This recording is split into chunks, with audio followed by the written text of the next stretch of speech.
How goes it?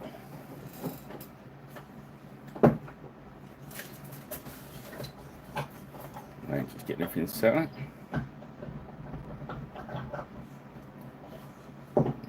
Oh, pardon me.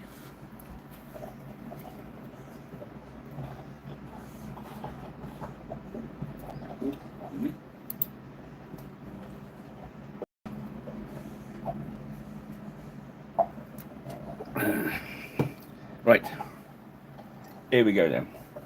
So, welcome to Pirate Paints. You're probably watching this on a watch back because I've started a little bit earlier. Ahoy! How's it going, Andy?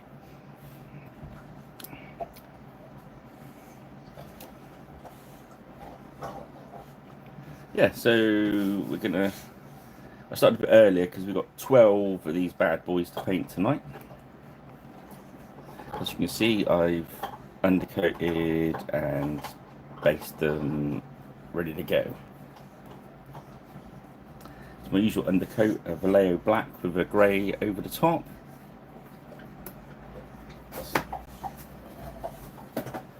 Oh, excuse me, not quite sorted out. Get another brush out ready. So I hope you've had a good week.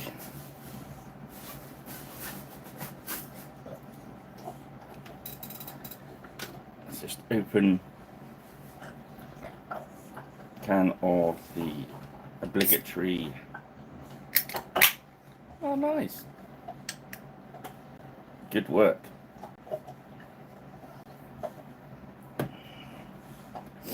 Well, I've been commission painting up to about 5 minutes ago, so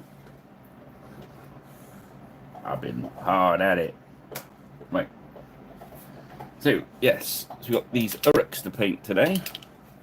Now, in the world of Saga, if you didn't know, usually bowmen form the levy part of your army. So these guys will be the levy. I'm going to take some shortcuts on these with some speed paints as well. So, but we're going to do our gunmetal the ordinary way. Although the speed paint gunmetal is very good as well, not gunmetal, what's it called? Broadsword silver. So I'm just going to start by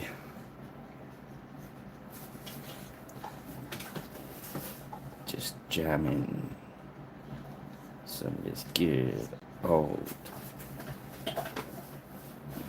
gunmetal silver, whatever. As you can see, the ship's dog is in the background, gently chewing on a bone. I think it was a bone. It may have been an intruder. I don't know.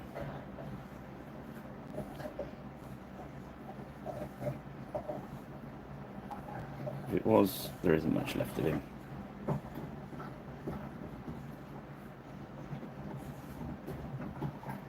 So yeah, that's the choice this week was to do these or the warlord, and I thought, well, we've got to go for an early one at some point. It's a bit of a bottle job not to paint all these 12 in one go, innit? And it started getting warm again. I thought, ah, no, my wet palette was having a crisis the other day.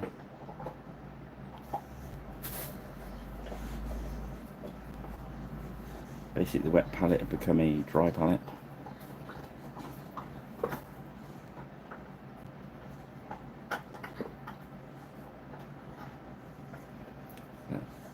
Yeah, so I thought I'd show you a bit of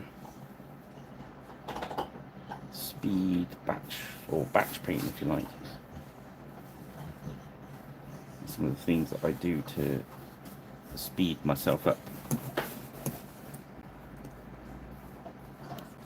The first, I think, is important, is obviously how I've lined them up. So I tend to do that is paint them in lines. I think it's very important when you're doing batch painting that you form a good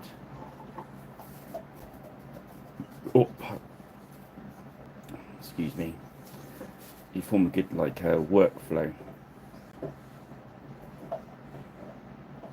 So one of the things I do, as you'll see in a second, so because there's 12 of them, I've started with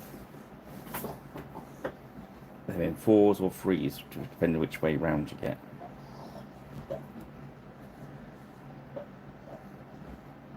So is that side there, 3 lines of 4. And as I move them across, I know sounds a silly little thing, but I'm just going through my workflow. As I move them across, I will line them up into 3 rows of 4 going that way, and then I know if I get interrupted, I know which ones I'm on. Which sounds like it's a bit weird, but things like that can save you like the odd second here, odd second there. And if you're going across 12 miniatures, those saved seconds, if you like, add up over a day or a week doing a big army. So as you know, I'm using a cracked up brush at the moment. Sorry, a not very good brush.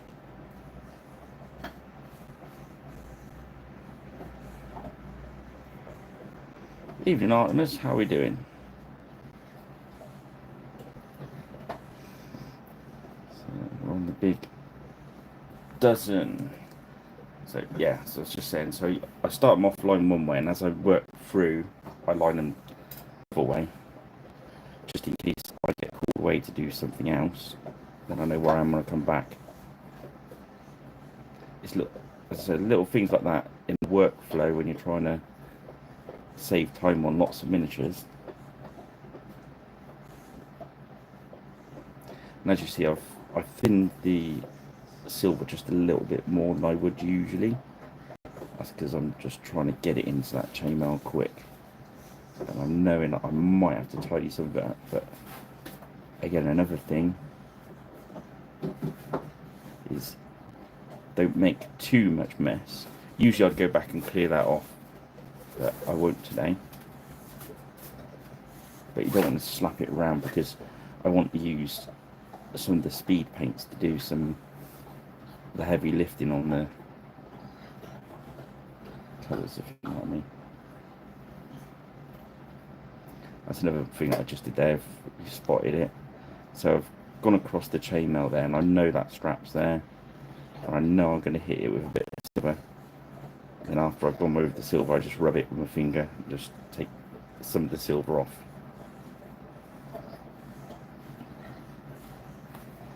So this is my cheats video, I suppose.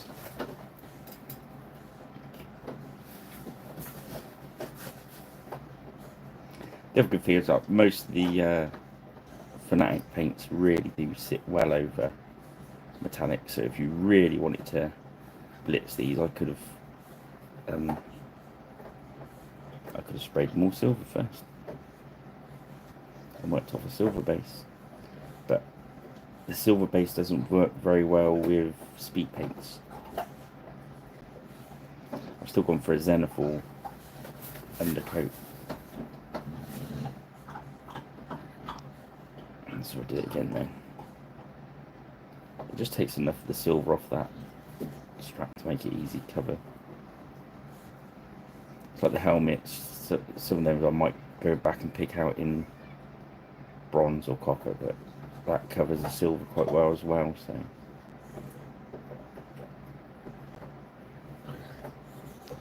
I'll just go over the top.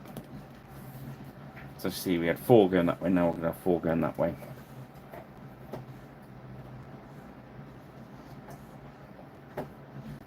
And if I was called away for a coffee emergency,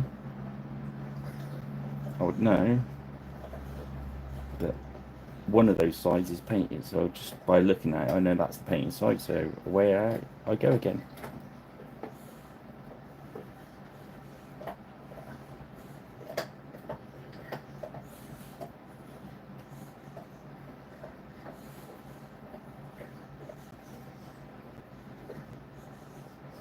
this is another good reason why you save these naffed up brushes as well, because this is going to be absolute toast by the time I've done this.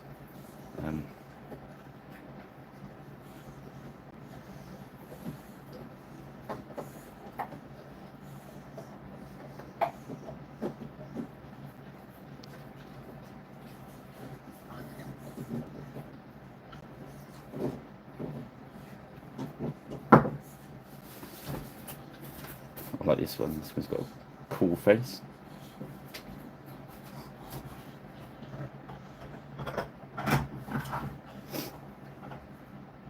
So yeah, in the saga, if you don't know how it works, sorry if you do, you where you spend your points is, obviously you don't spend a point on the warlord because it represents you. The half guard, which were the first ones you painted, you get 4 for a point. The warriors, which are the next ones up, are your standard troops, I suppose, and you get 8 for a point. And these are your levy, which usually missile troops in saga. There is some warbands that have them as fighting men, but they really don't do well in a scrap. They're okay at shooting.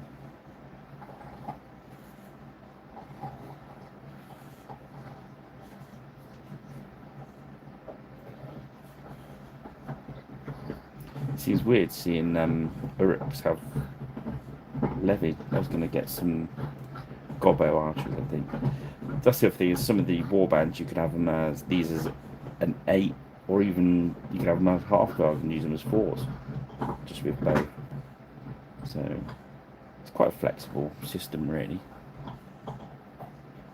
What I'll probably do is get some goblin archers to use as the levy.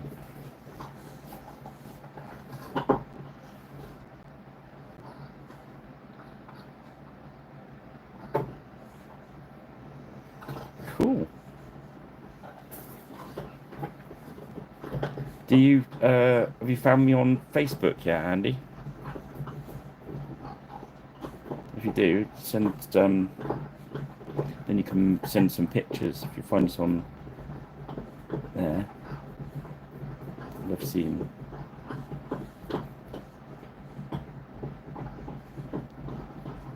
I noticed they've now started doing the Blanchard box sets separately as well in singles, which is good. I've been using them a lot this week. I'll show you some of the today's commission was some warlord games, Judge Dredd stuff. I was really chuffed at how bright you can make the army paints go.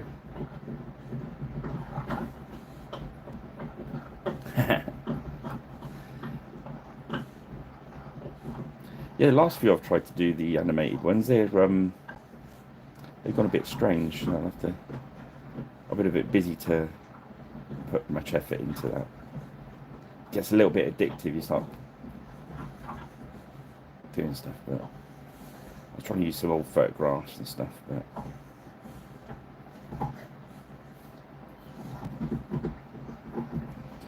they are very strange how they come out.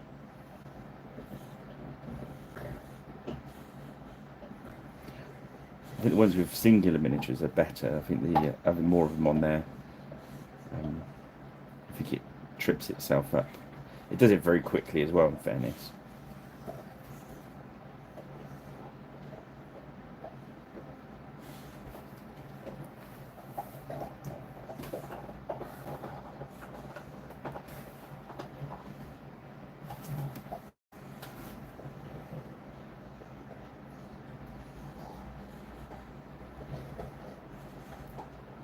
I think these don't sit well for me being levy, in fairness, because of the amount of chainmail, but I suppose because they're rook.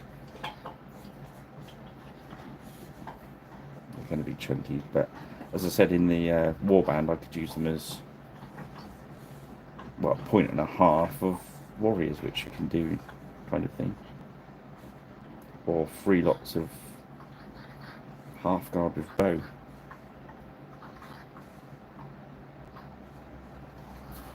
Yeah, sometimes I put on it for them to jump off their bases, and they don't. It's like there was one, and it looked like the horses were surfing on their bases. That was quite funny. And there was the chimera, and its head fell off. It was doing really well, and then the just before it took off, the dragon's head falls off.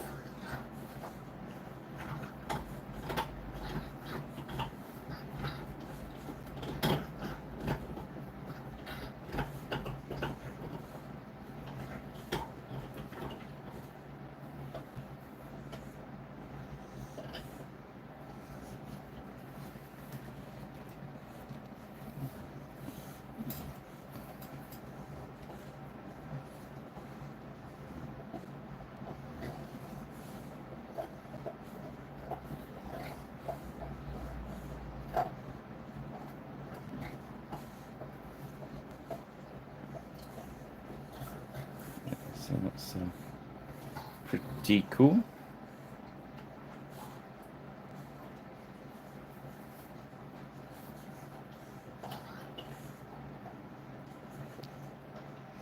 Next at Gripping Beast, I've got a couple of sales on.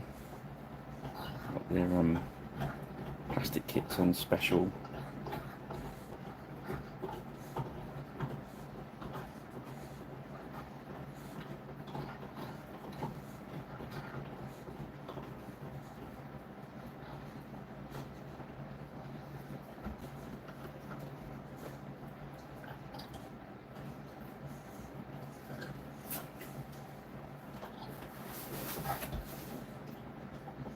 So I'll probably talk a little bit less tonight than I usually do, because I'm trying to chug on while I've got the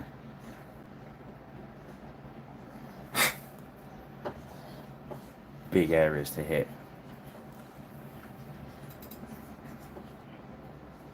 I think that's the thing with sort of speed or batch paint, is there's certain things that are going to make big differences to your miniatures. They're the bits you've got to concentrate on. Whereas me getting a bit of silver where it shouldn't go at the moment isn't a big issue, because I haven't done anything else.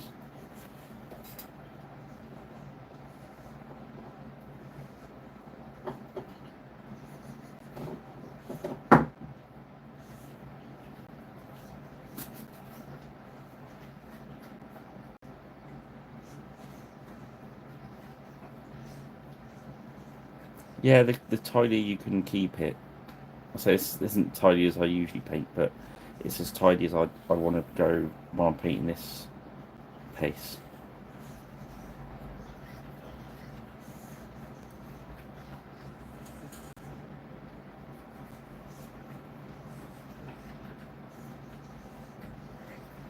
I'm trying to avoid doing this sort of speed painting too much.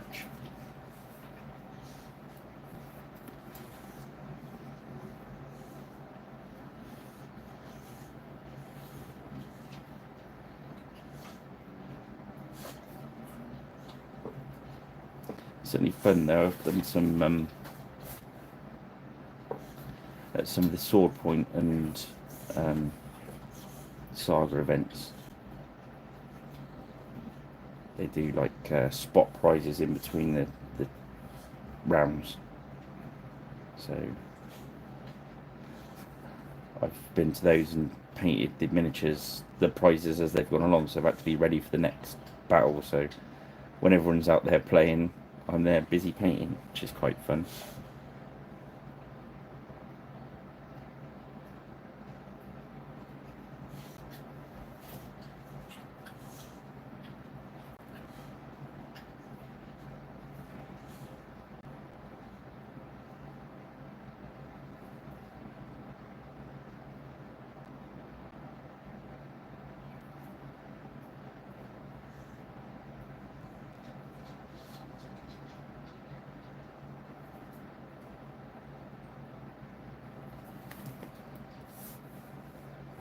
And the most important thing is try not to miss any.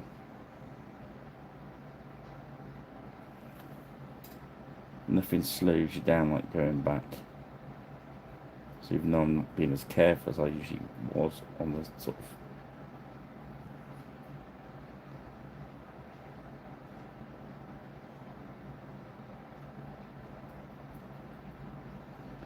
predictions, guys, am I going to get all 12 of these painted? Are we confident? Is there going to be much left for me to paint in the morning? Place your bets.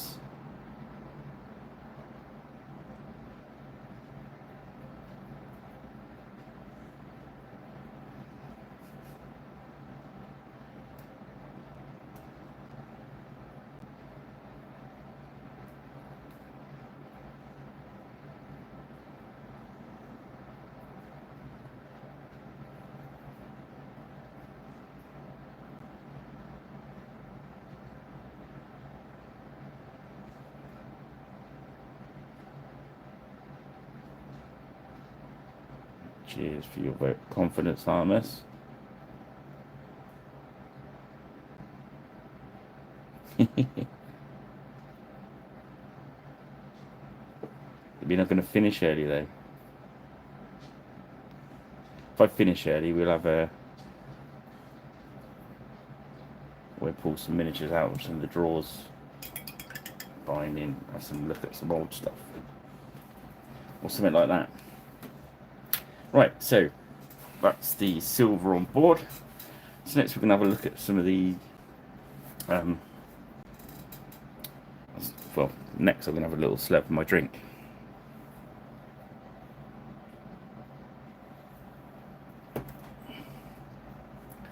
So next up we want the I was going to do the fleshy colours. There's actually a good desolate brown that might work.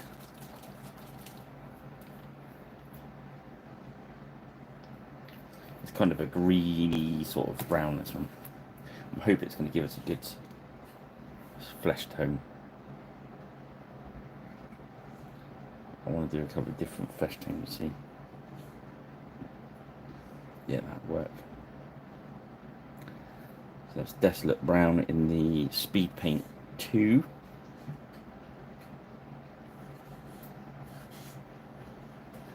Where we've got 12, what we'll do is to do 4 different skin tones.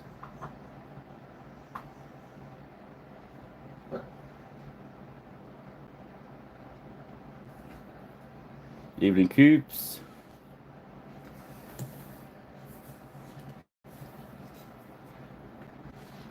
Just pouring the first of our speed paint.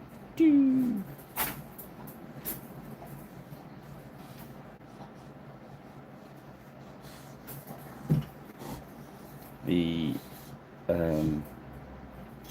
goblin flesh or whatever it is very green in the speed paint too. I kind of prefer this one.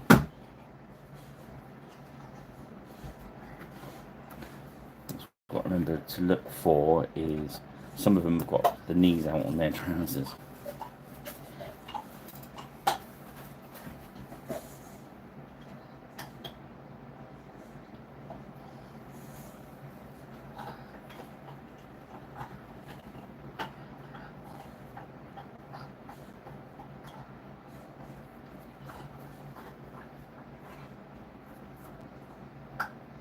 Yeah, these come with the hand attached to the bow,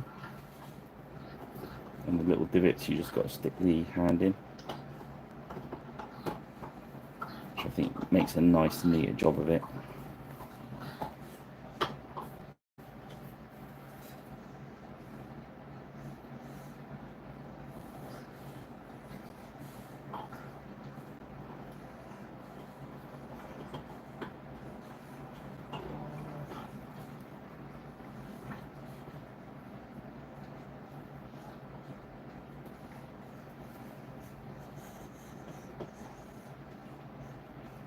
There we see.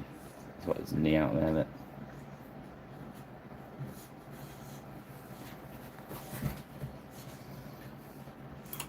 So finish that green.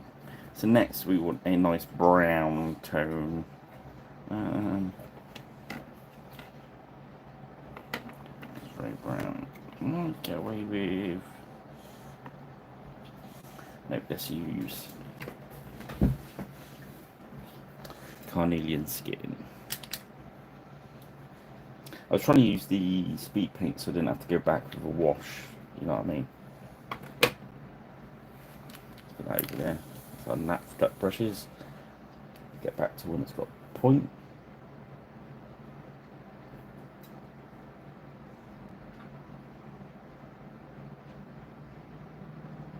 Just these blend in with the rest of the warband. Remember we've done the half guard of all different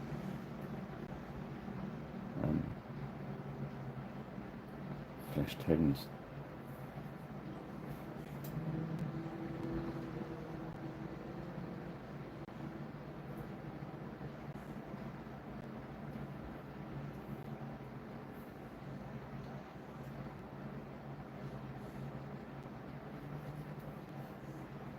I think what we'd do with their armour as well, rather than use the black, we use the brown tone, so they look a bit dirty.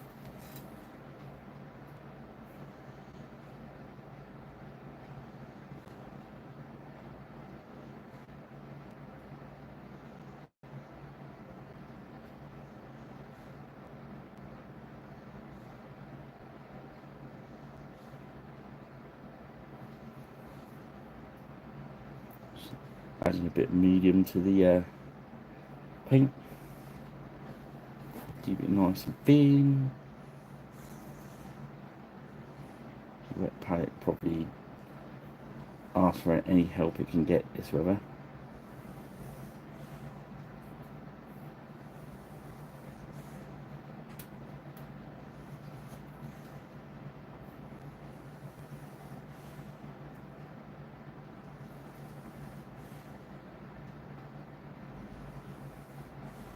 So yeah, there we go.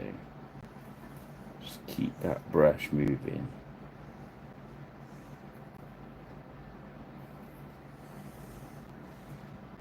I think we can do the back of their legs this colour as well.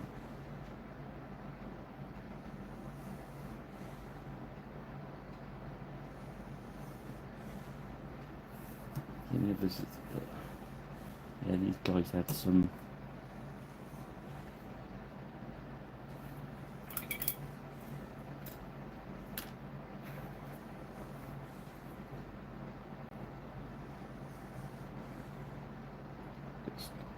sort things out as you go along.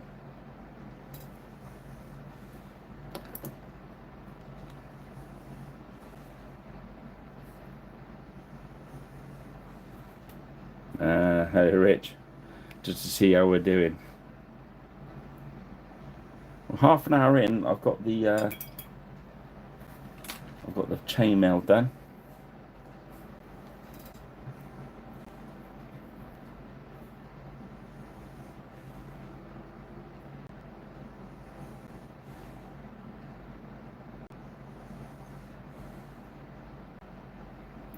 I mean, the betting is going that I'm going to finish these, Rich, but I know you're a bit...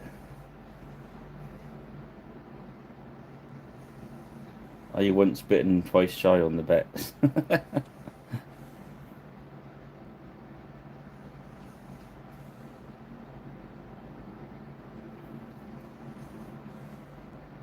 always say, because I started early, if I finish early, we'll have a fish around the studio, see what we can find in the drawers to have a look at and stuff.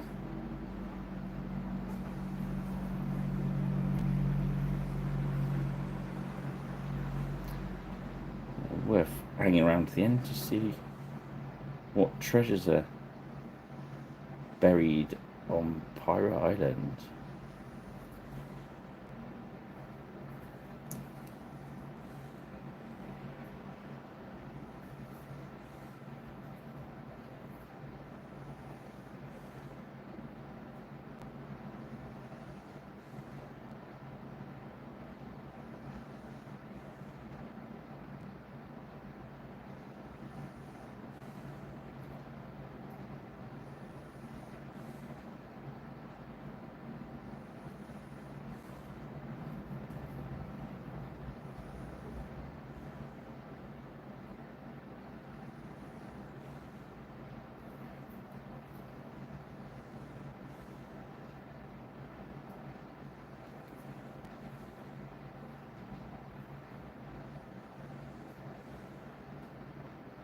I can remember you watching the video and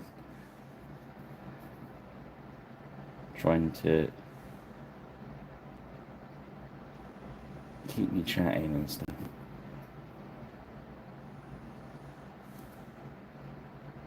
There's this sidetrack him. But your fiendish plan didn't work. Okay, so we've had desolate brown there, so we want a slightly greener one. I'm going to use charming chartreuse. I think that's the one. It might be ghillie dew on one actually. Oh, this one should do it. This is more like a. This looks like the old Games Workshop. Right one.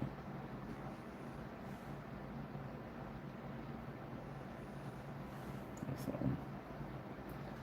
So it's a bit greener than the other one, but not nuclear green. It's a really good orc stone, this one.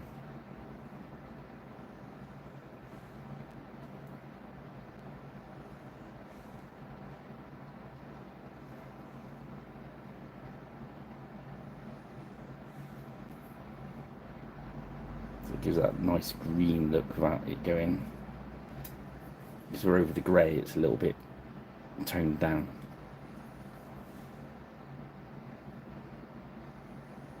What I like about the Army Painter speed paints is the GW contrast paints. There's some really good ones, but there's some really poor ones as well. Granted, I've not seen them for a while, so that might have changed. But the thing I like is across the Army paint range, it has a good consistency. So you pick them all up and they're all good.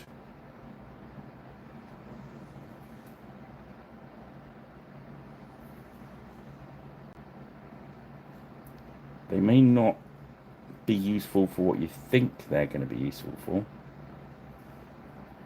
but you kind of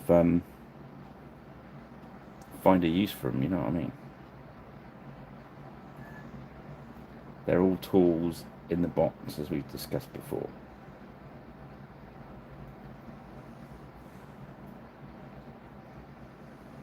And the other thing they'd give that is going through the airbrush for an airbrusher.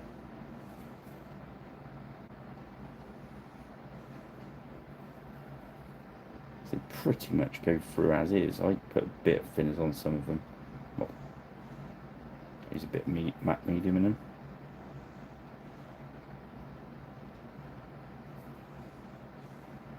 Then you can put a bit of matte medium and all of a sudden, instead of speed paints, you've got washes. So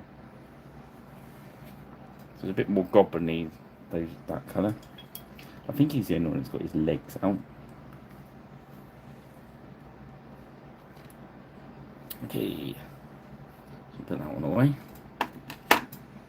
So now we have a look at their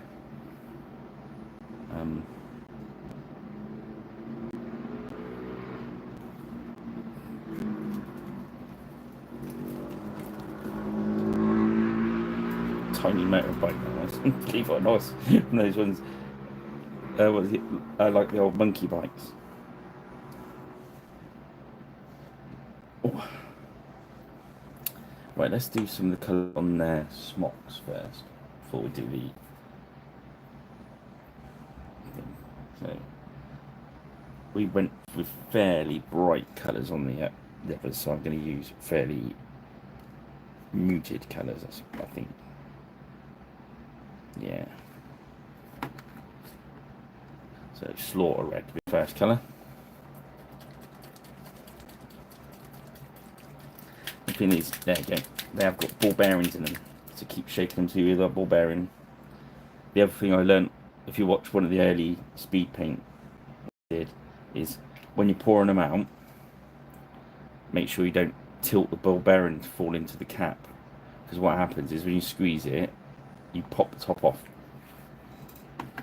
Yes, that was a big moment in the video. So you see that was the last row I finished, so I start back at this row because they're dry.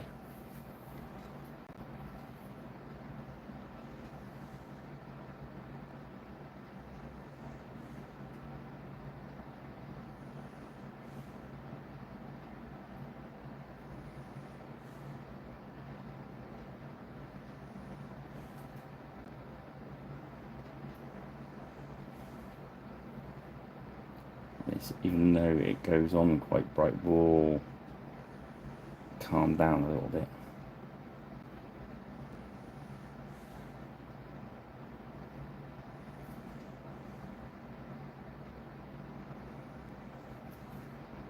Definitely I notice with the speed paints is you kind of get, you got to get some on there. You don't want too thin, but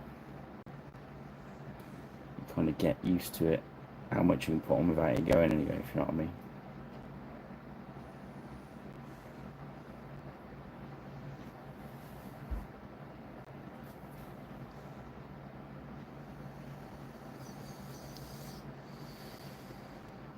So it's gone dark already. Nice. Yeah, because we're doing the fours, we do 4 of each.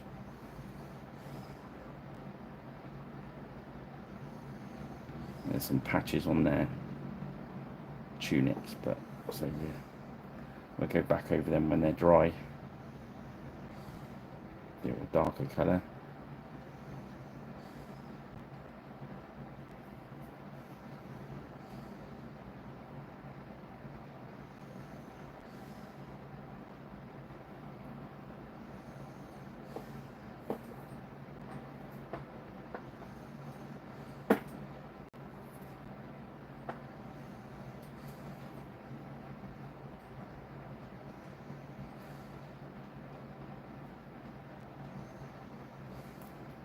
Keeping the brush moving. The speed paints are dry on the brush quite quick because it's quite warm in here.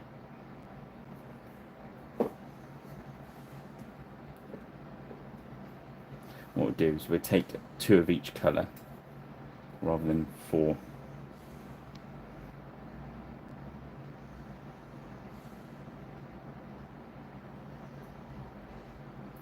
Just to break up the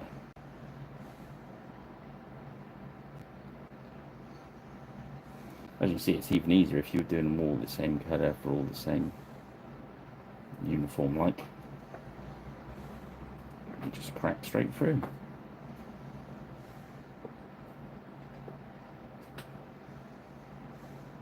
But the little swap outs like that do make a big difference when you get to the end.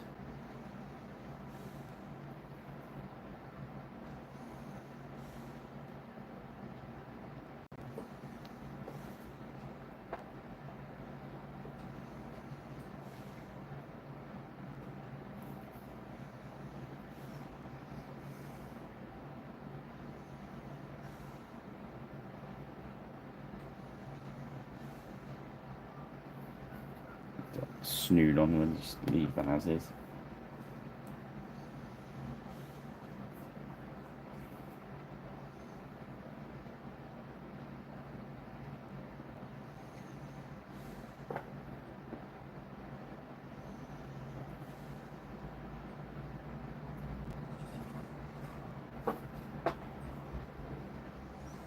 As well, I mean, you could just,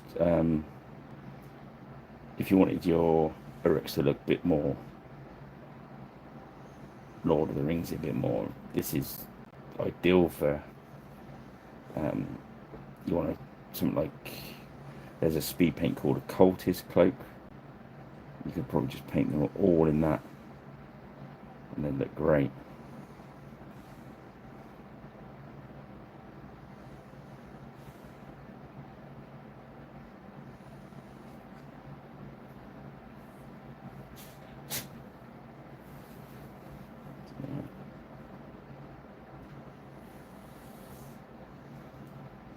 Pretty cool colour. I'll get it out a bit and do some in it so you can see what it's like.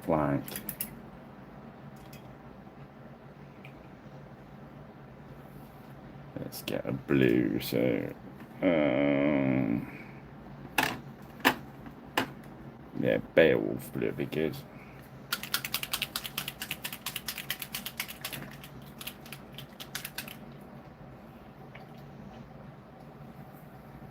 Wow, that first 40 minutes flew by, didn't it?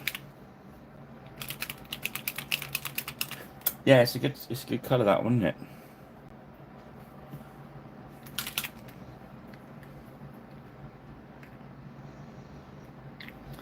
This Beowulf blue I picked it because it's a little bit more patchy.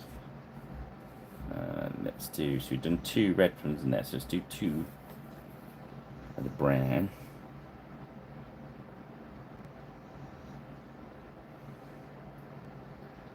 So you got to go a bit heavier with some of these, and you'll get. If you go very light with this blue, it gets very patchy. Look, I'll show you. There's still a lot on there, isn't it? So as it starts to run out, can you see it's not.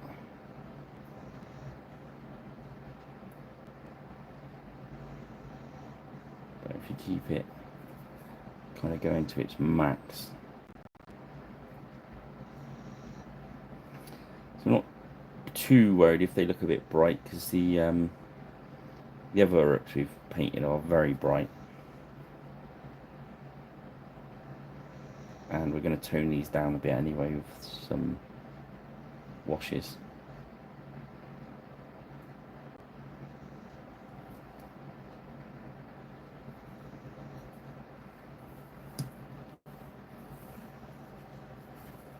Two brown ones.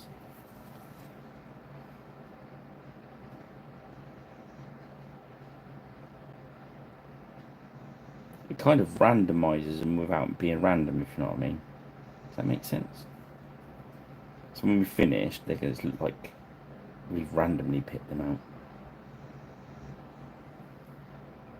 But in fact, we've cheated and they're not random at all.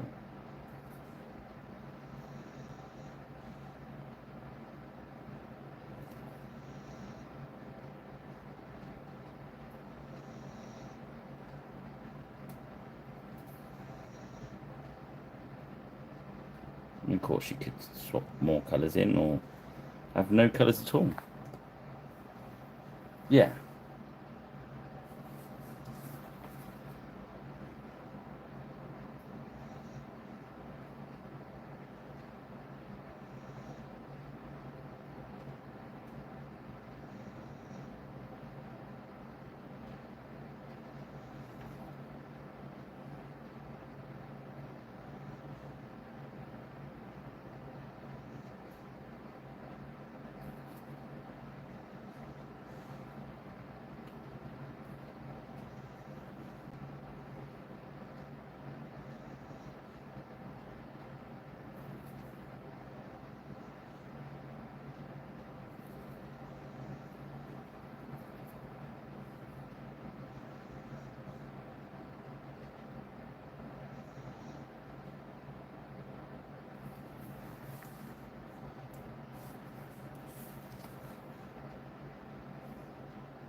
There we go. Very quiet in it. When you just, that's trouble when you're doing batch paint. It's very hard to talk it through because you're doing the same thing 12 times.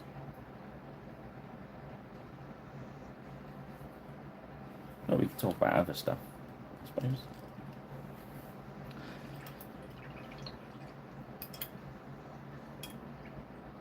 So, next we want a weird colour. Let's see, ochre clay will help us out. I can't remember if this is the one I'm thinking it is.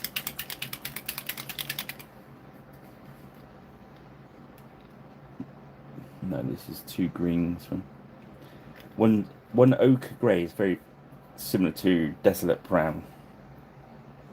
I think it's this one. I'm thinking brownish decay, maybe.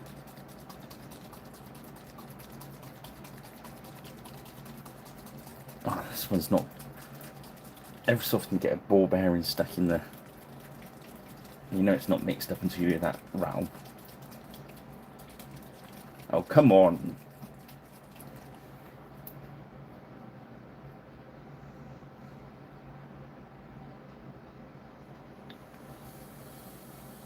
It's too close.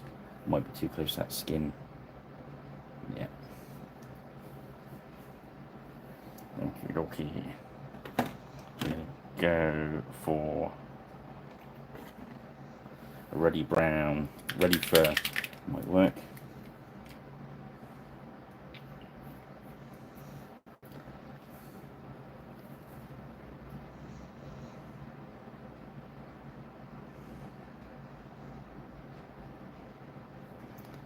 There's a couple of browns that are really, really, really strong.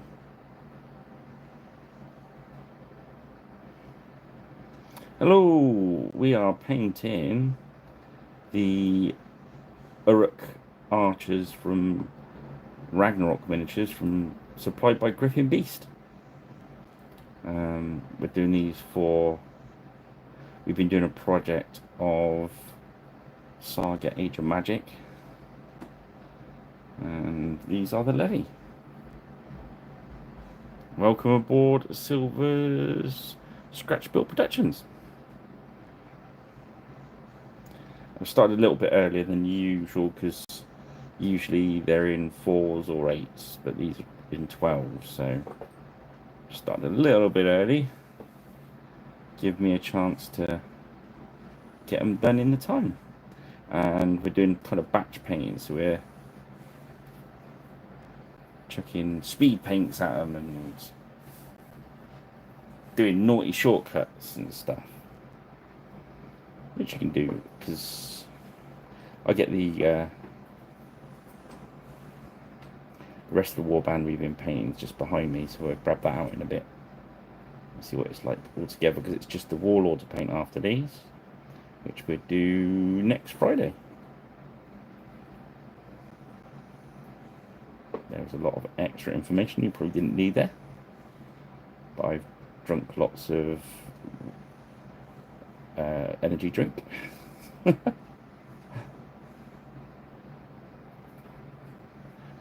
Yeah, so this already fair.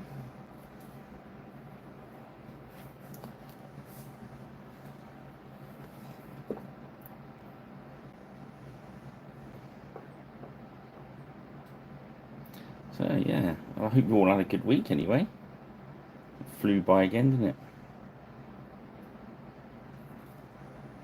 As they do.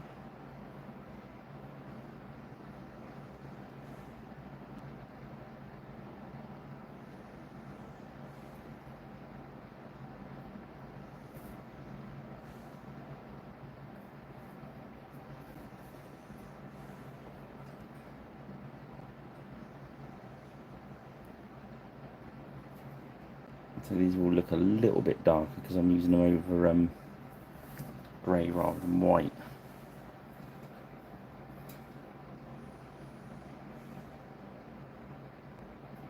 Which does avoid that. Joe, you get that sort of sometimes the white really shows through. It kind of goes a bit sketchy, doesn't it? If you do the Xenophil highlight, it tends not to do that. Because just over the black it just doesn't show, so.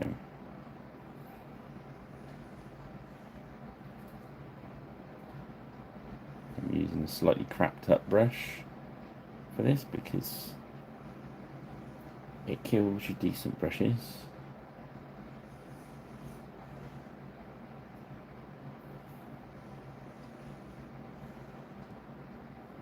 There we go.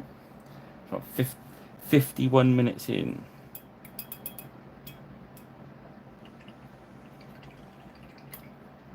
Nice. Everyone's welcome aboard, shipmate.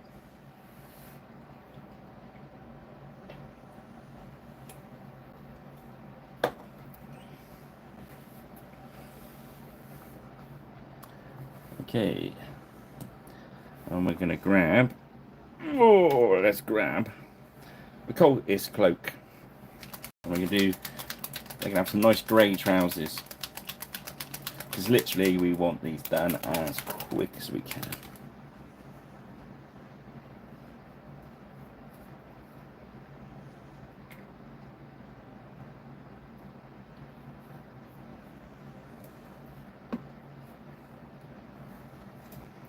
Okay, so it doesn't matter which end we start because we're not going to go over anything.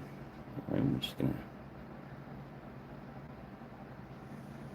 biff this guy on.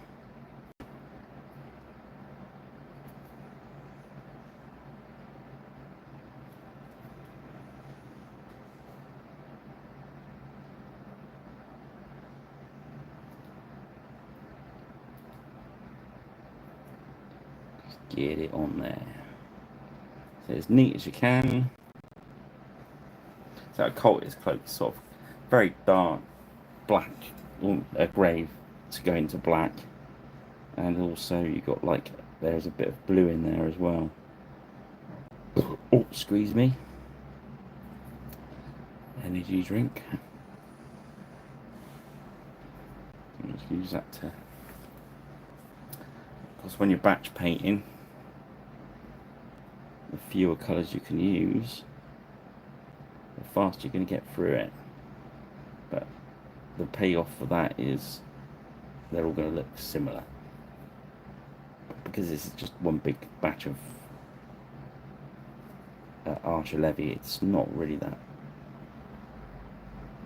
problematic for us to have them looking the same.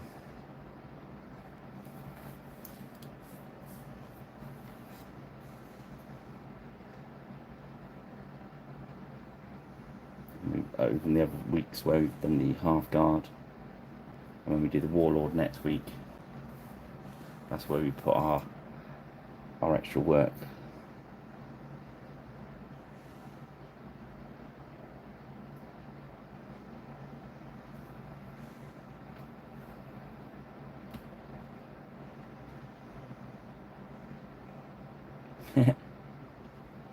I'm a pirate.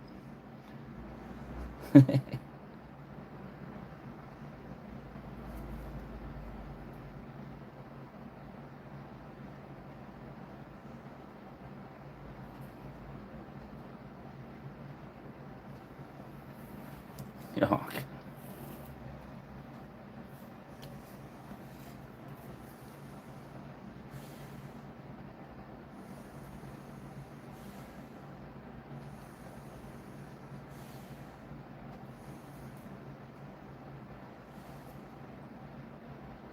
So if you use this cultist cloak just, say for instance, on a cloak, on a big miniature, it does look very dark black, but when you're using these small areas, the scale colour makes it look very blue.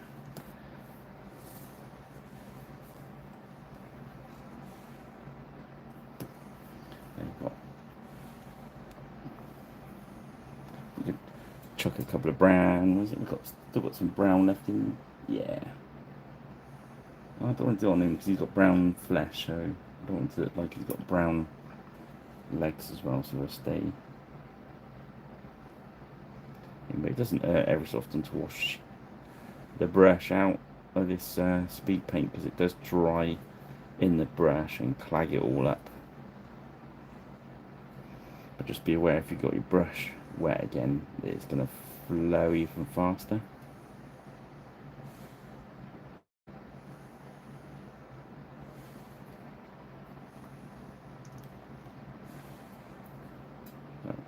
As you can see, we're kind of just bashing them through in lines.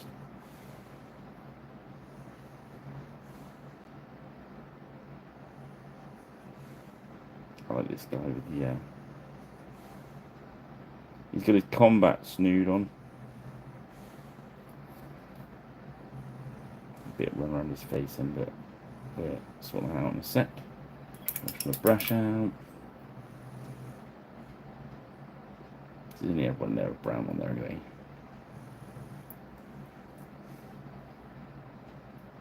There we go.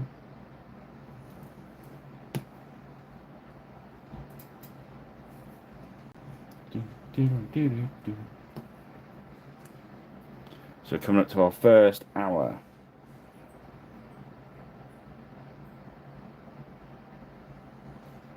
Already I think we're getting somewhere that looks like you could just chuck them at the table with a little bit of detail work.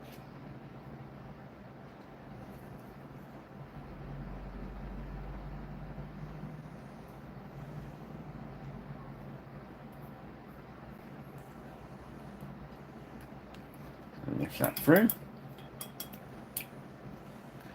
So, what should we do next? Yeah, I know what to do next. We're going to put our wash onto the metal. Change my mind. We are going to go for black wash over it. So it's my watered out black wash. Yeah, we'll use this brush because it's the one we use it for the speed paint.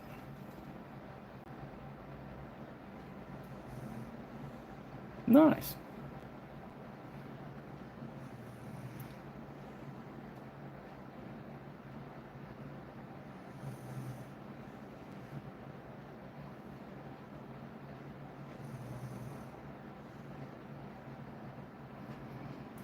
And just the pirate's getting a very warm right foot because the dog's decided to go to sleep on it. It's quite warm in here anyway.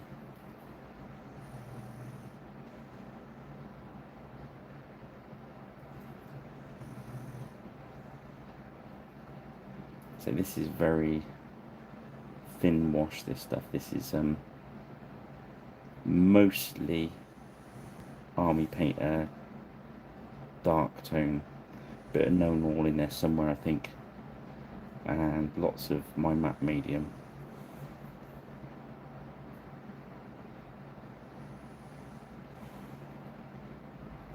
I just want this to be enough to dole that chainmail off. I thought we'd save the dirty cheat code for the gobbos when we do them.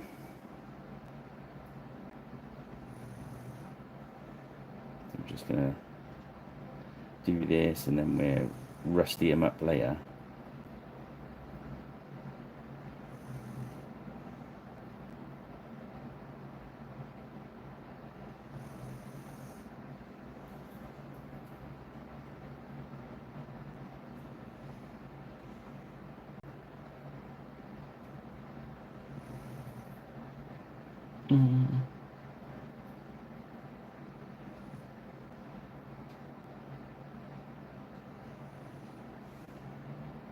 So, you've been there before, haven't you, Silver? I'm sure I've been on your channel, haven't I? I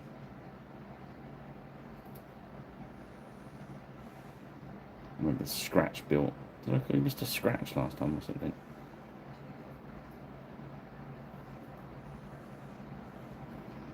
Is it Arizona? Don't know. I can't remember. I've been asleep since then. I've got the memory of a very ancient goldfish.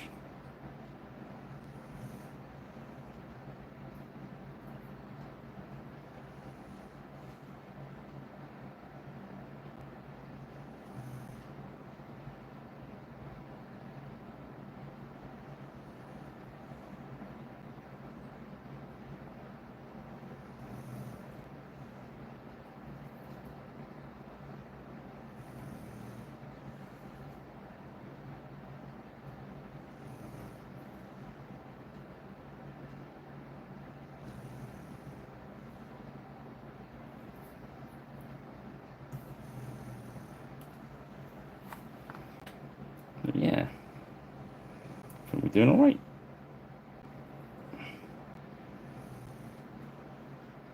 I'm happy with my first hour work. The dog's farted. Luckily you can't smell that. I thought so, yeah.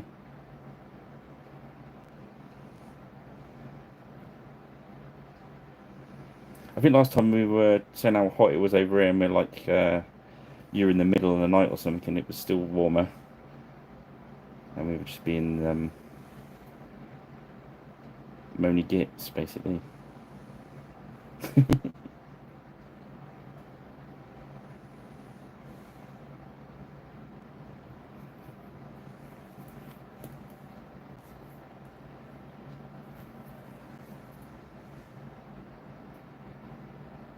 I just want some of this to ride into those nooks and crannies.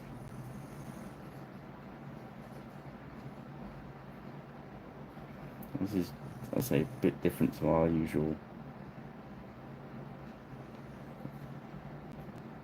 paint jobs we do on here.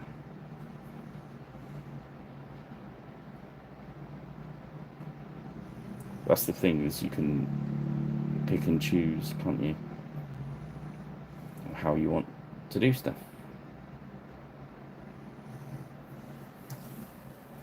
The last lot of half guard we painted on here, where we were trying to make them look like Varangian guards. They were very bright uruks. I remember lots of purples being involved. Otherwise Karen would have told us off.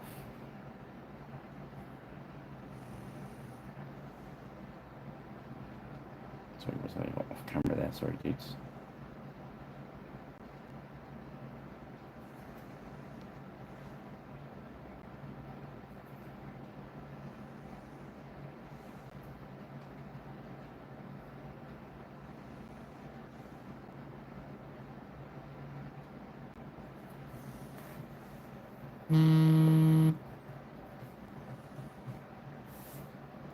Cool.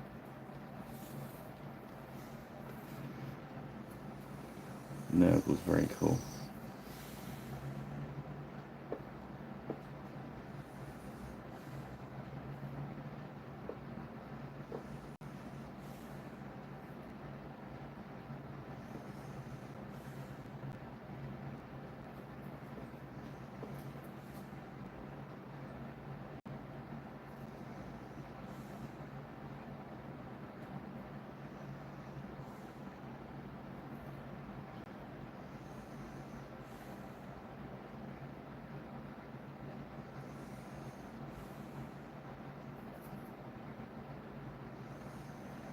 So this black's just going to tone out that silver. Take it nice and dark, and then we can put the rest on it, and then we can put the odd shiny bit on it.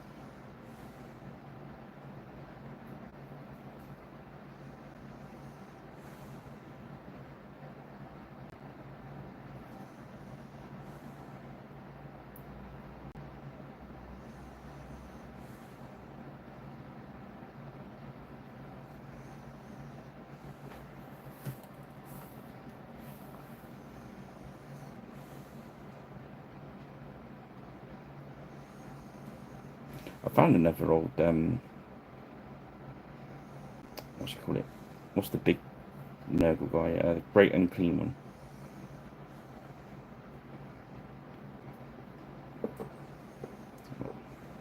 Just above my head here, I've got two versions of the same one. I think it's the Mark II one with the big sword.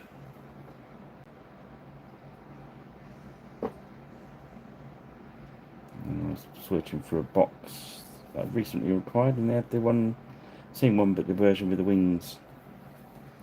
Yes, Nurgle with wings. It's all you need, isn't it?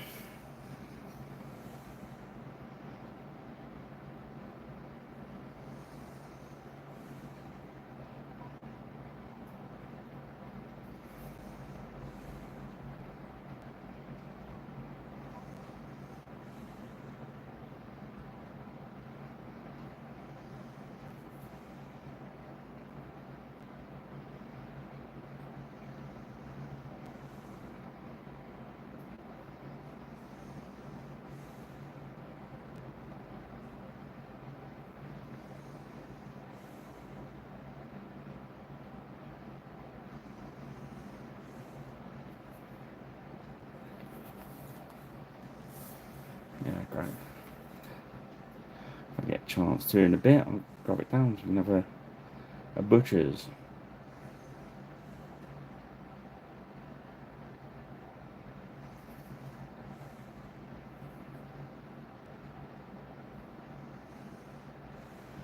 Oh, the old stuff's got so much character. Just sometimes I think new stuff goes for detail over character.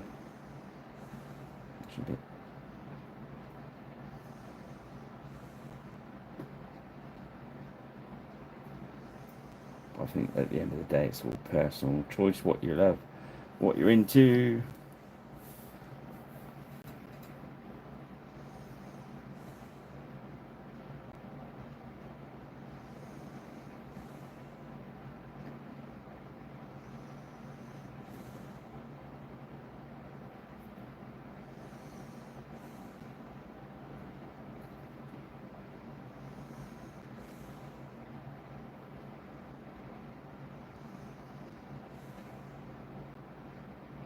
It's weird. I've been painting dread stuff all day.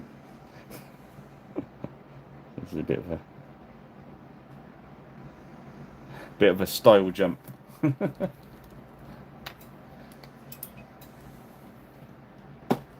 Right, so that's their away drying. What colour did I do the spears on? Let's have a look. Oh, we did them. I didn't do them yellow. We did them. Use the secret weapon.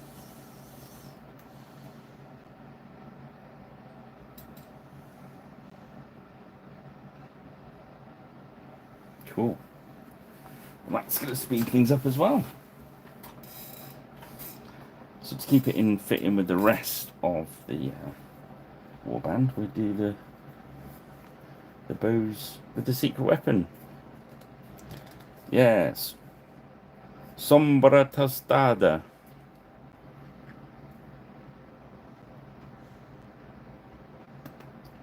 Oh no, there's only left. Come on, there's got to be enough for these. I have got another bottle in there.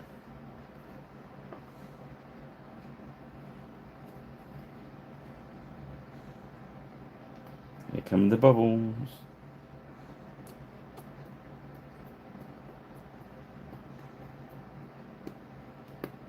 Right, let's leave that upside down for a minute. And we'll start banging this in with our secret weapon. So this is the Vallejo airbrush burnt umber. Usually I'll do those with that sort of yellow look to them, so it looks like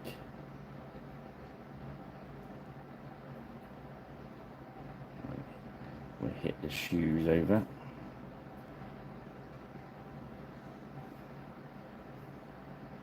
That will speed things up.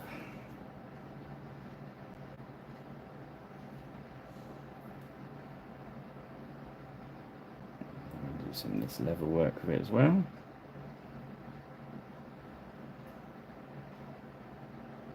Oh, that black wash is almost dry. It's crazy warm in here.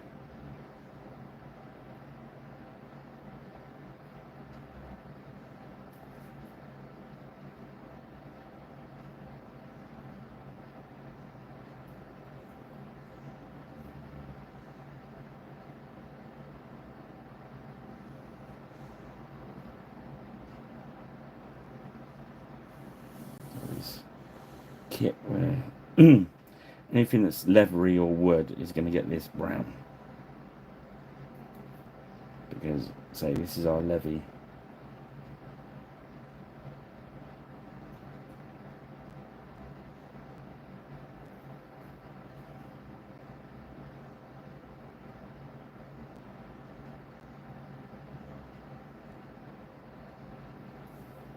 There we go.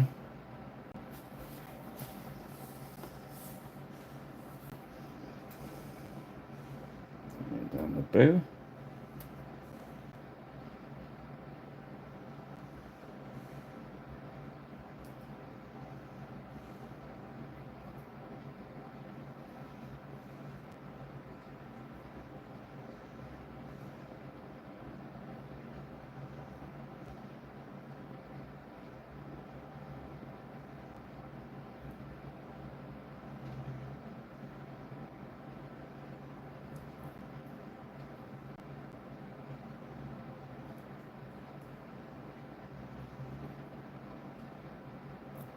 It is the cheat code, isn't it? So I've been telling people about it for ages. I was telling people pre-speed paint. It's technically a speed paint anyway, really. And we've had it right from the start of our channel as our secret weapon. It's just for these moments because it's that kind of nice mix, isn't it? Is it a wood? Is it a leather? Is it wood? Is it leather? You can use it as hair.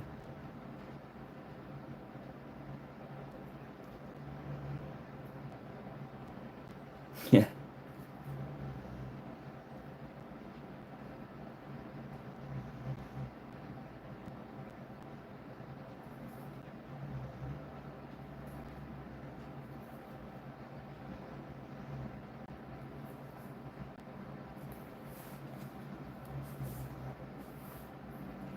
Put a bit of medium in it, just thin it again. It starts to dry a little bit in the palette.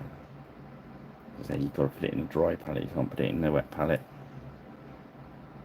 No.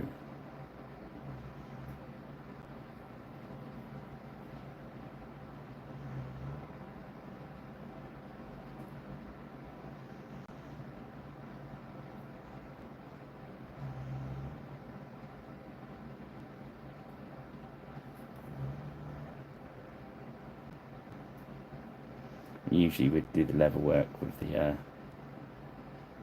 paints and build it up, and say that's not what we're doing here. Purely getting these guys done.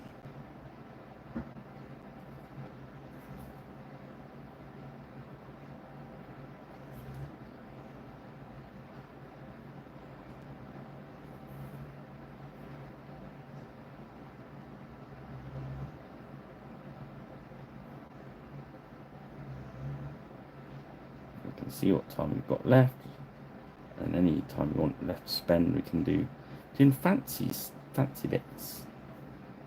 Let's just chuck some on his hair. And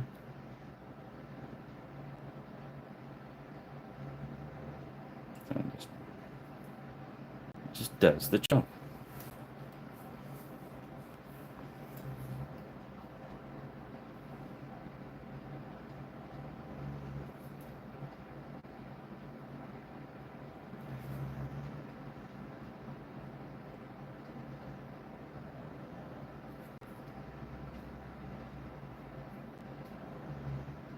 If you haven't got any in your toolbox,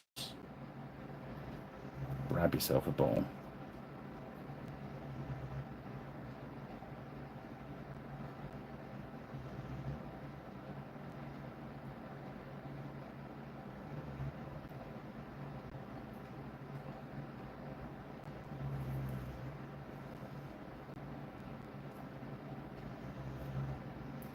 In the airbrush, it is absolutely amazing stuff. It's brilliant to use for shadowing. I'd spray this big red dragon, and I got the reds nice, and then I went back in with this and just strengthened some of the shadowing up. Pucker.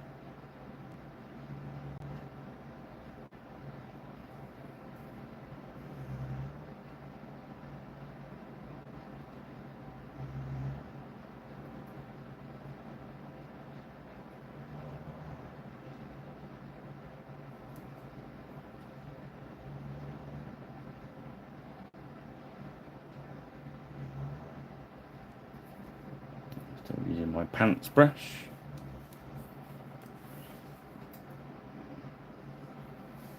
Look at the mess of that. That's just rubbish, that. But, yeah.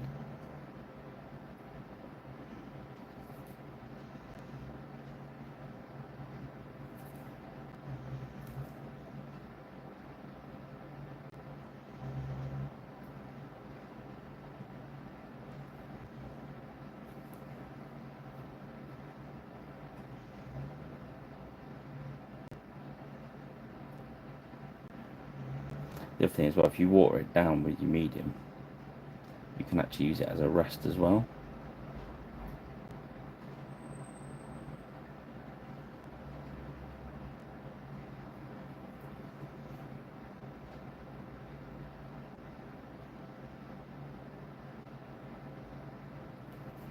It's cool. Sorry, I keep forgetting when I'm rushing. I keep forgetting. That's why I usually paint nice and slowly on a Friday, so we can keep everything in focus.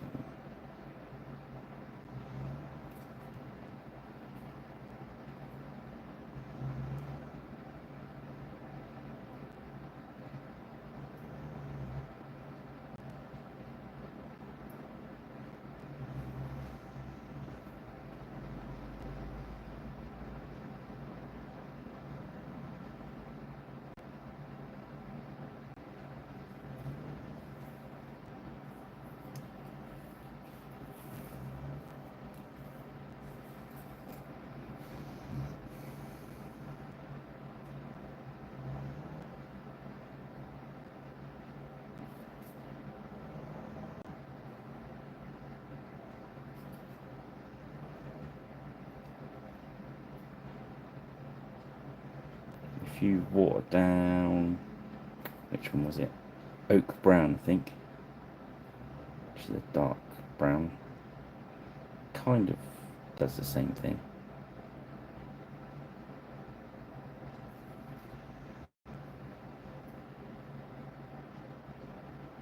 Is there any real Vallejo paint I keep now? Is this one?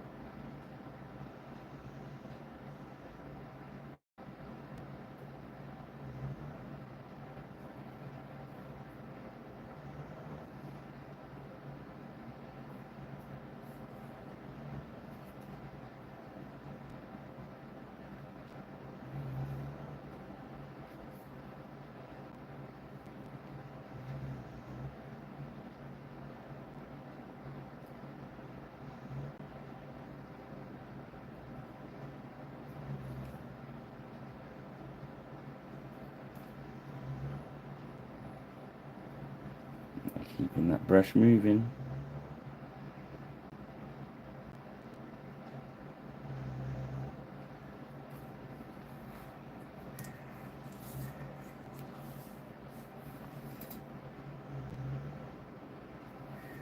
The other thing is, this is adding that nice, dull, boring look, rather than all the others we've done are very, very bright.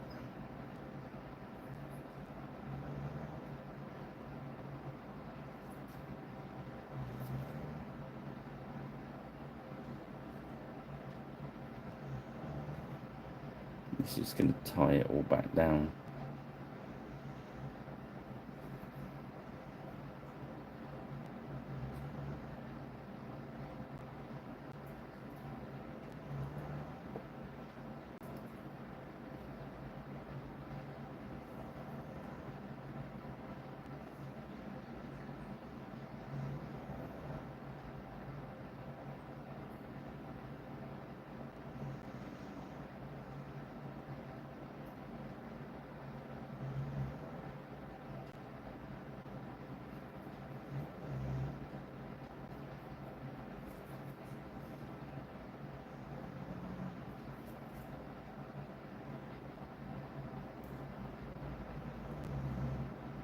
I think once these guys are on the table, 3 foot away, you want it to look drab and brown and a bit dull because they're the levy. So it kind of suits the purpose, really.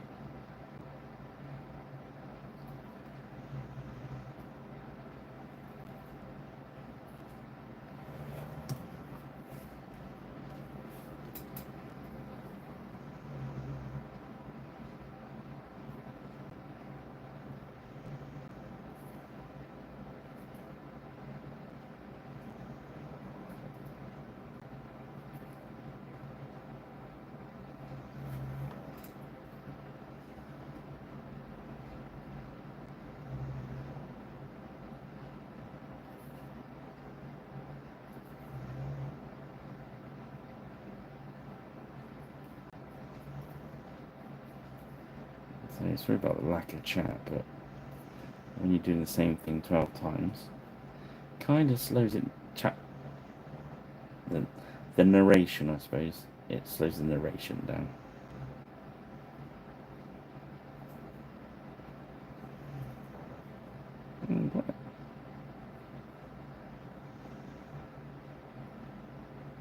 Because everyone's just finished their dinner, aren't they? No one's painting or anything.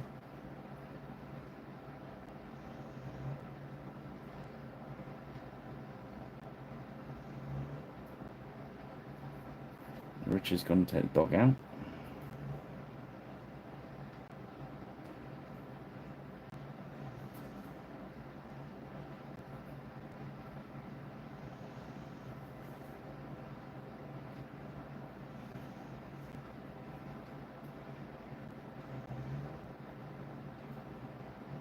Karen's probably still out on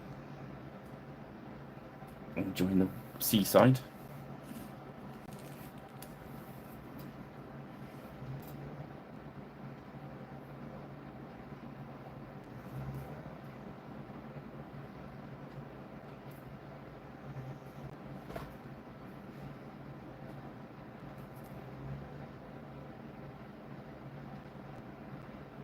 So I think I looked on the Beasties website earlier. They say they've got the plastics on special, but I think they've just had they did some Indians on Kickstarter, some metal ones. I think they've just gone onto the website.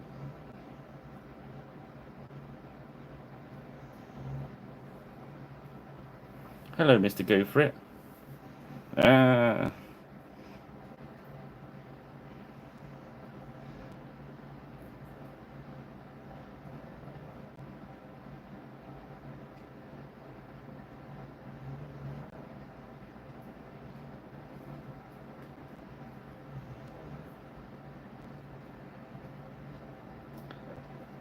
So yeah, hour and 24 minutes we are in at the moment.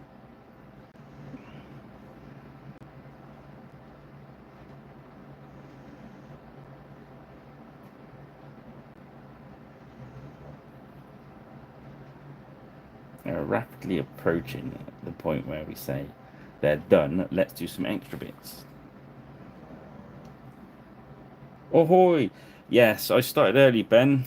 Because there's 12 in this batch rather than the 4 or the 8 we usually do. But the brush, the the brush has hit turbo mode, so I'm kind of nailing the heck out of them, even without the use of rando brush. Saved by Artemis from the bin last week.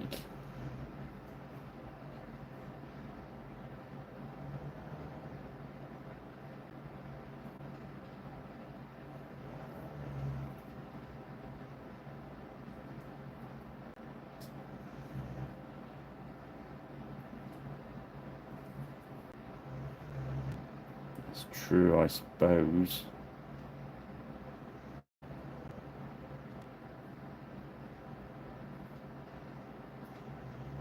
They did actually slow me down a lot when I first come across them. But it's getting stuff into your workflow, isn't it?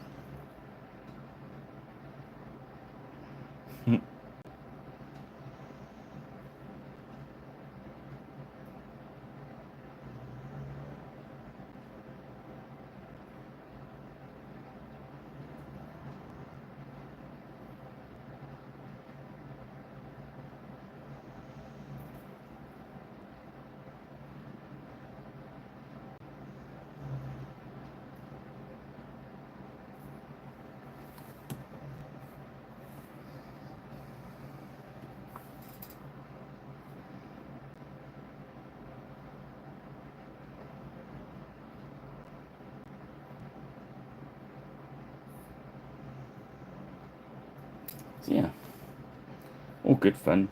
As I said, Ben, if I finish early, We do a what's in the box, Mr. Pirate. I'll go and grab some random miniatures to look at. Because people in the watching back can always switch off if they get bored, I suppose.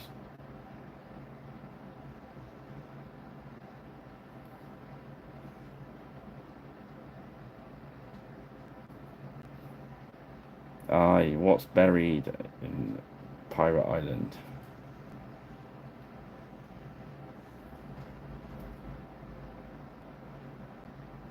I kind of painted that blue, but I kind of wanted it to look a bit leathery. So I'm just seeing how good the coverage from the secret weapon is, and it's surprisingly good. Nice. I thought if it goes wrong, I can always paint over it.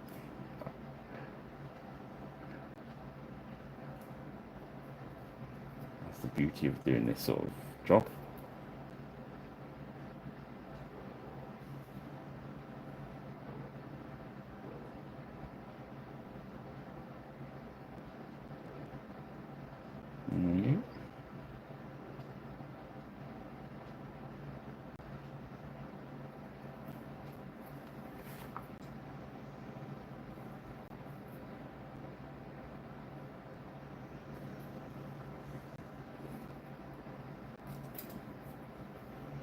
Certainly would, Ben. Certainly would.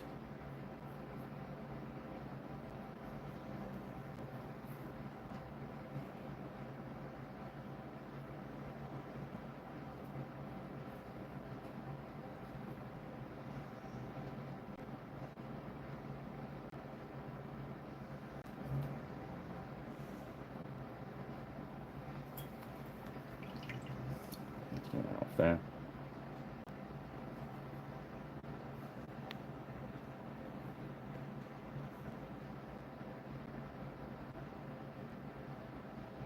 It does well as the fur as well. I was going to do that fur grey, but I want it different, looking different from the chainmail. So we're going to hit the brown on that too.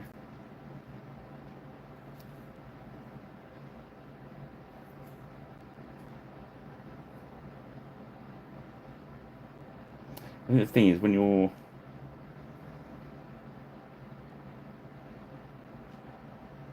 just like batch painting, it's literally they have to be just that good. You can, if you kind of do it like we're doing at the moment and leave them open, you can always go back at a later date and layer them up and stuff like that.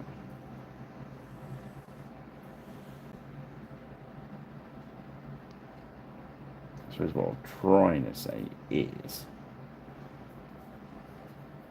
you don't always have to paint everything to, yeah, 1,000,000%, you know what I mean? Sometimes painting and paint. Well, if you look at them on camera at the moment, that's how they're going to appear on tabletop.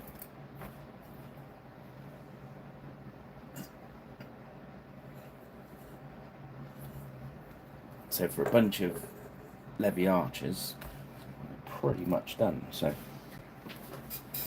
everything from this point really is extra work. We want a dirty white. Let's do bring my beige.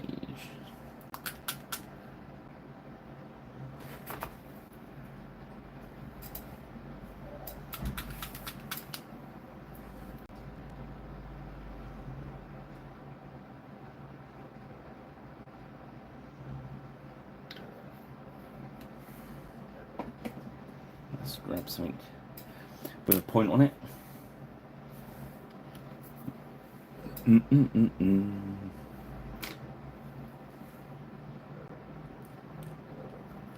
Bit of medium. I just want to push out these fletching on the arrows.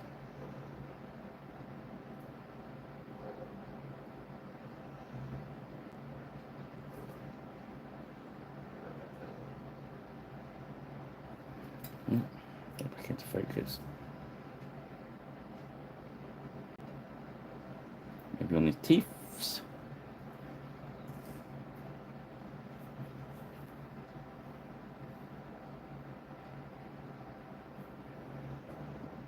I'm just going to run a bit of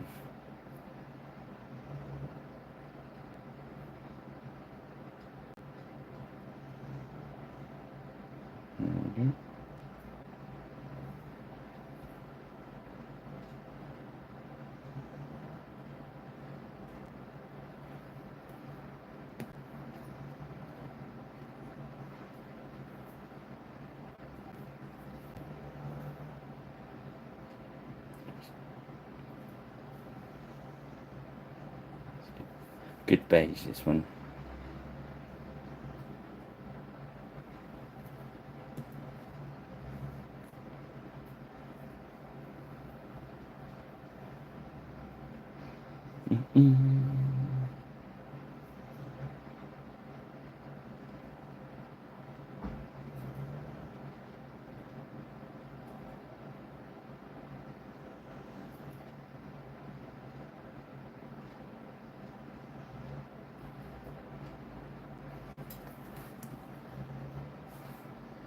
This is the point where now the colours, because you can actually paint over the top of speed paint too, you can actually do a bit of layering if you wanted to. I'm not really going to bother too much with these guys. But you certainly could.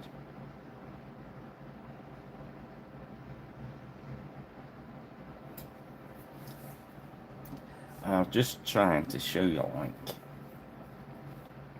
what you can achieve in. We've been an hour and a half so far.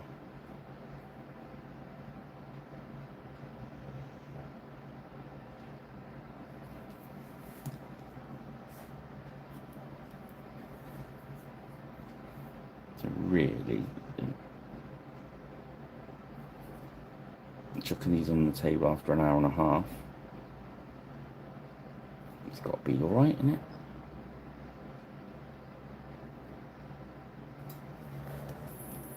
Oh, the dog's blowing off right next to me. That's lovely.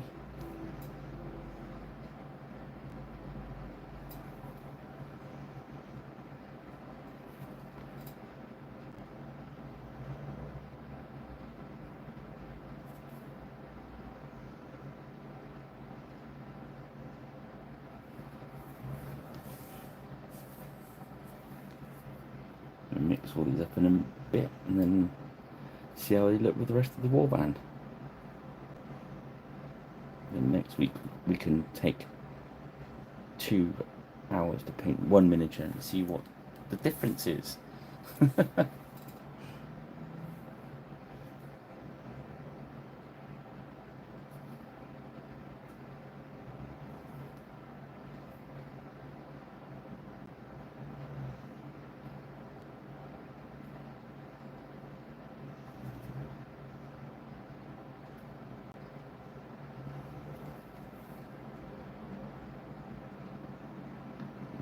White patch of material there. Okay. He's got some of those leg wraps that we love. We're going to go and get some kind of fawn coloured brown for those, I think.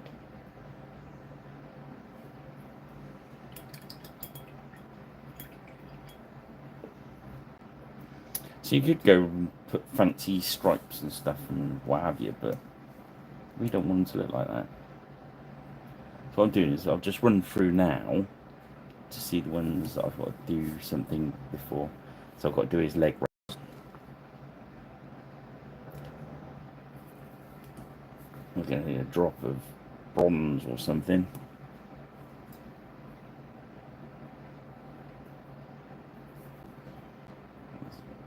Bit of hair in there, so we'll just get our secret weapon, just pop that in.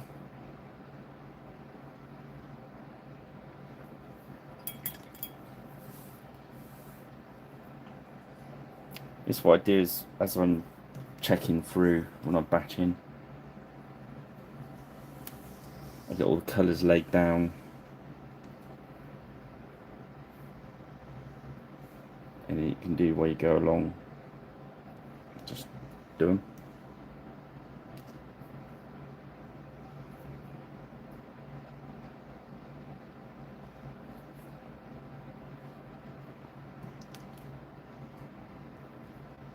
These are not complicated miniatures, so why complicate it?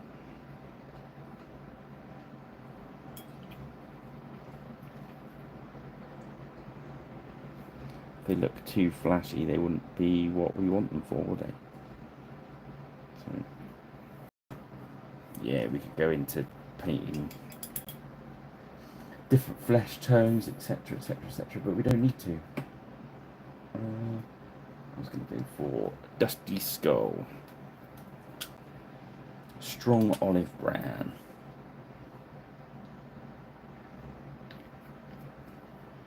Just going to drop some medium on it.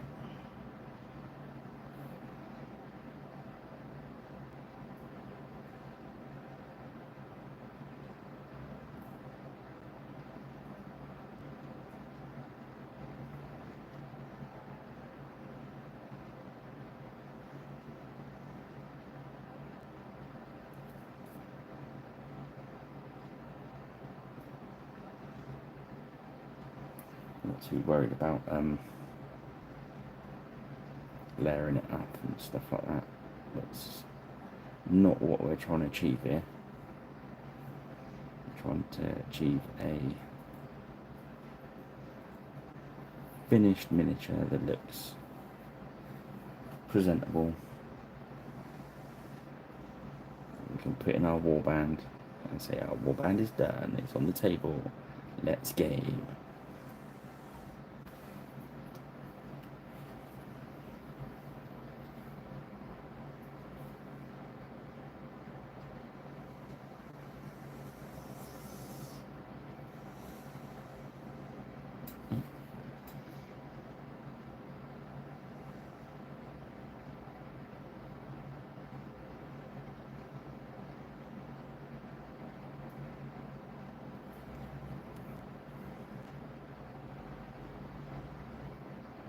There we go.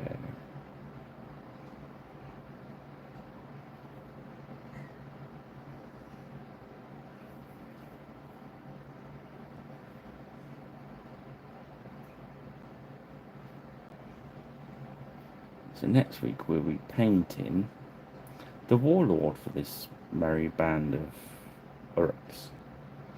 Now,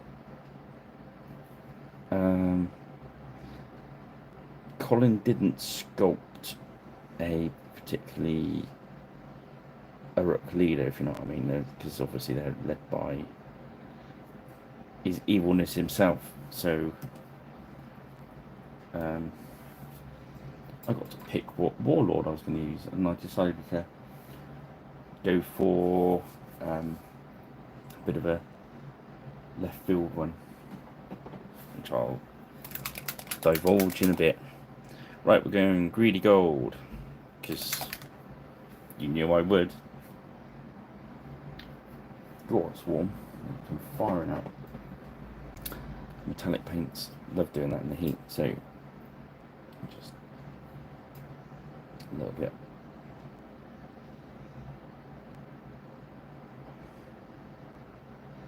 Just picking out any hilts and cross guards. Just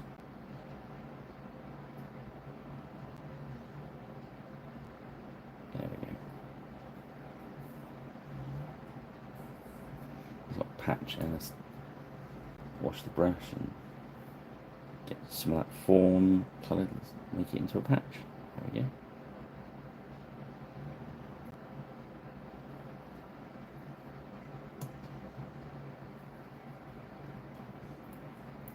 Back to my gourd.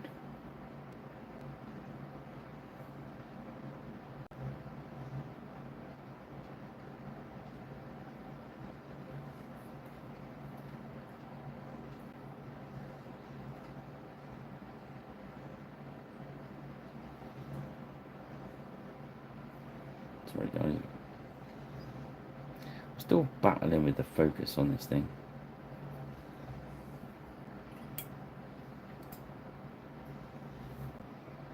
I'm so used to my old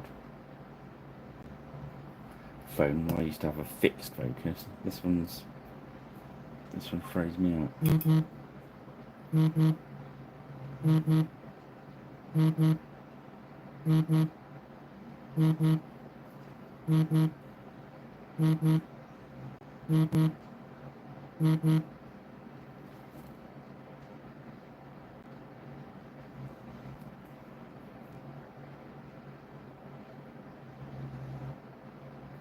Doing occasional offing like that where I picked out his visor. It just makes it ping a bit. I don't want everyone, just the odd one.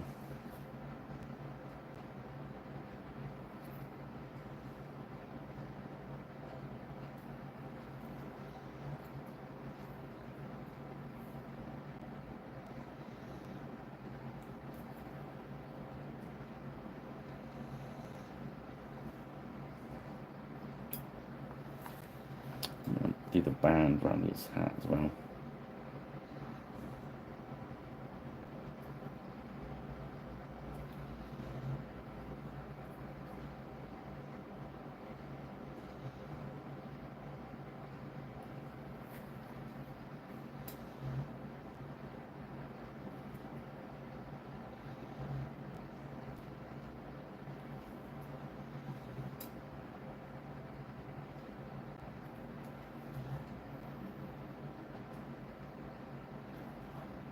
Yep.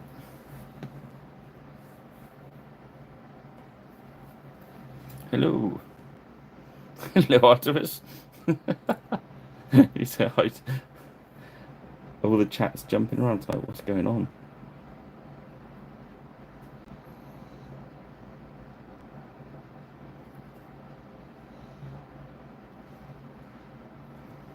That was a long time ago.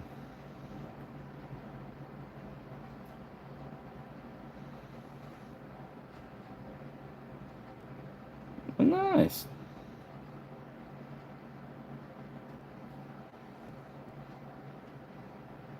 You done now?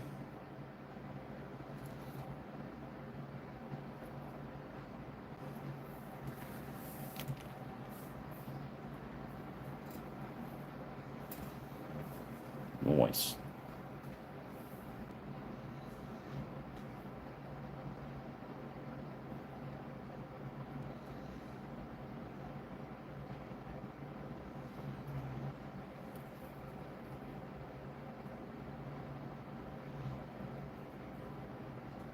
It's just catching the odd bit, just makes it ping a little bit.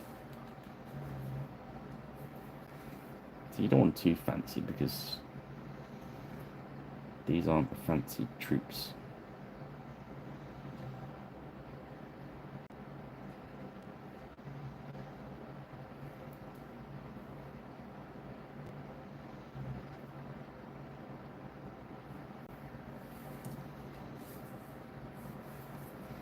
I think using the speed paint over the Xenophil undercoat as well gives them that dull look, rather than that. If you use a white underneath, it gives it a very vibrant ping. It muddies the tones down, because technically with what you're doing with speed paints is you're basically under shading. I think that's the right term.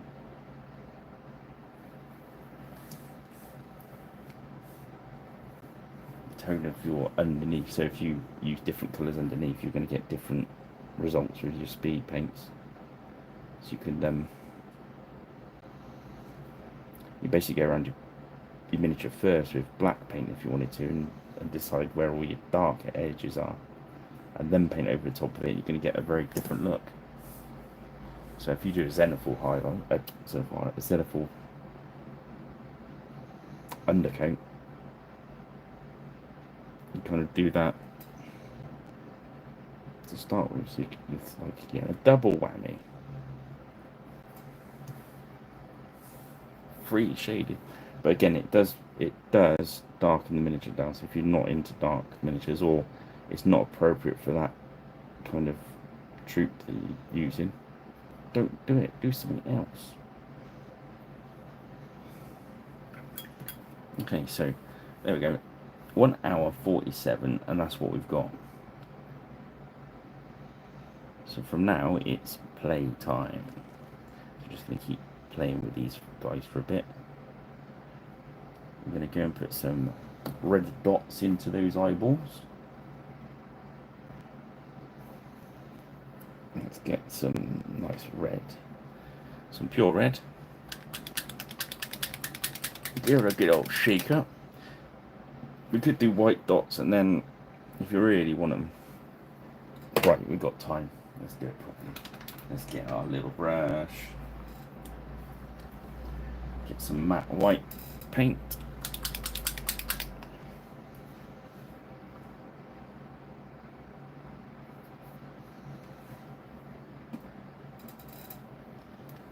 And then what we'll do, bit of medium on our brush. Get the white paint on there. And we're gonna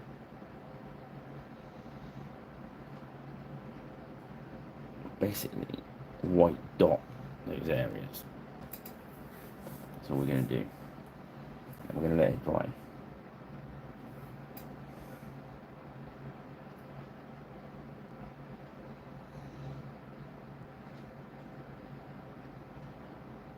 So not looking for a shape tie, you're looking for a white dot. And when you've got this white on your brush, you can even, these guys have got little tiny fangs. So you just pick them up. I'm going to just white dot into the socket.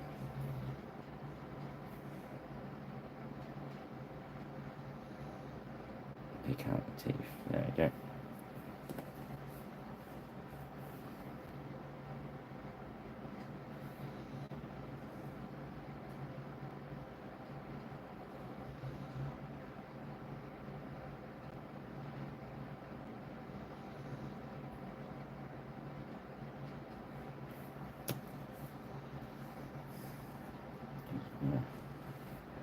White dot in there.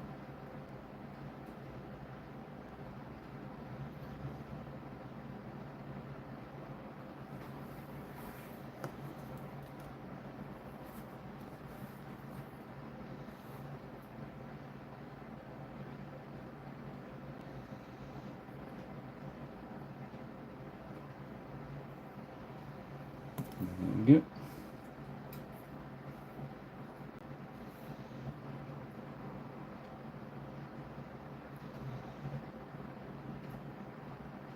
Bonk, bonk. Bonk.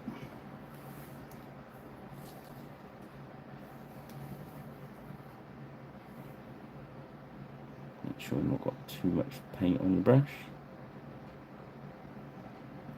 Starting to dry out a little bit, get a bit claggy, so give it a little bit of a wash. So when you're using little bristles, they do dry out quick.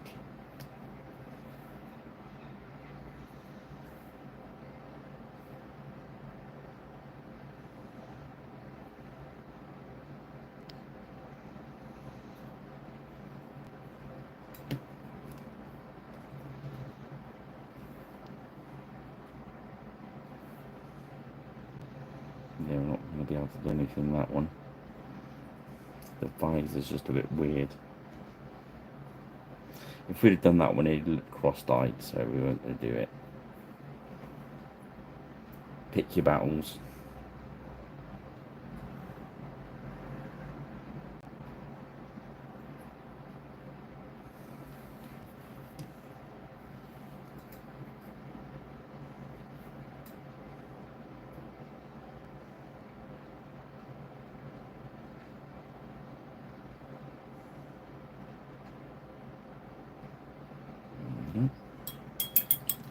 Wash that off. This side hem, if you go back through all the videos I've done, still the same brush. Yeah. Still the same brush. look after them, only use them for freehand and little dots, and they last for ages.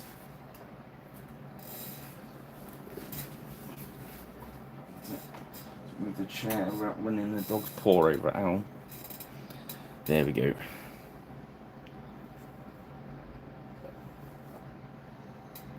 Don't have to end the video for a vet visit. Okay, so what we're going to do, now we've done those white, is we want to turn them into a nice glowy red. So we're going to go grab some red ink. Am I back? I don't know. Kubla, are you back? Well, presumably. Did you go somewhere? What? Of course, we've missed you and everything.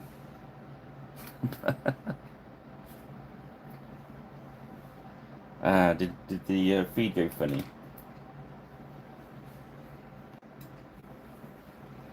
Oh yeah, my thing's just clicked back saying I'm live again. Did I cut out? Sorry guys. Okay, so I'm going to get the red ink. I'm just going to drop it in that eye socket. So we get a nice red eye.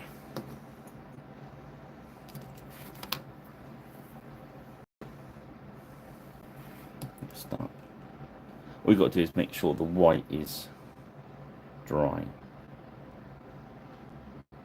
because otherwise what the ink will wash the white off.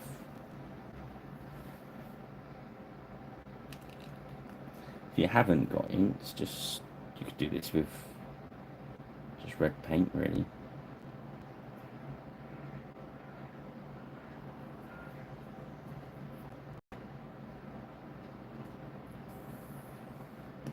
Even if you paint the whole eye socket red, it's okay because you've dotted it with the white, so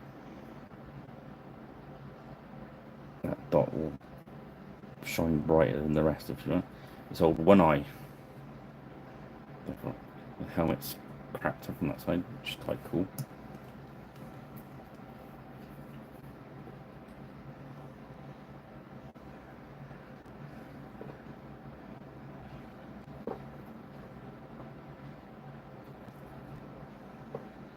Oh dear.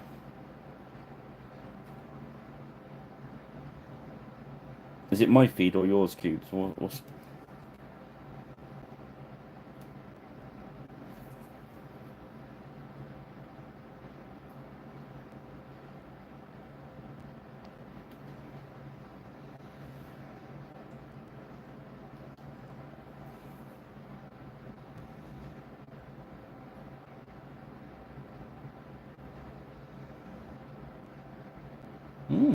Weird.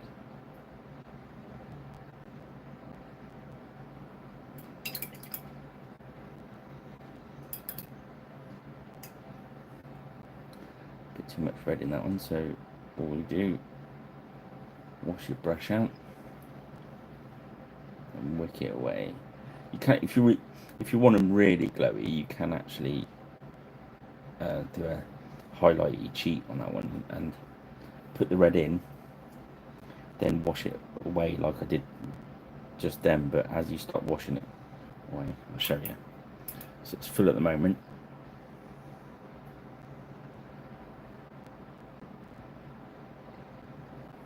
Oh wow.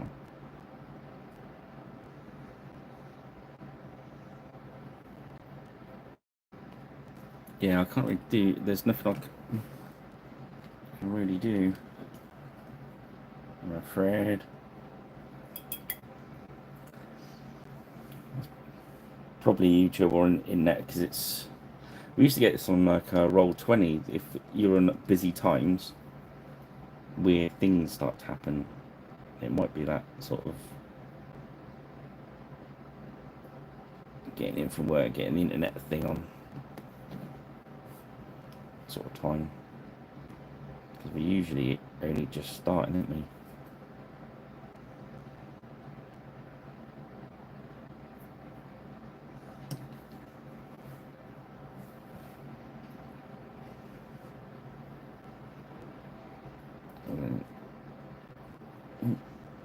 ready with a brush.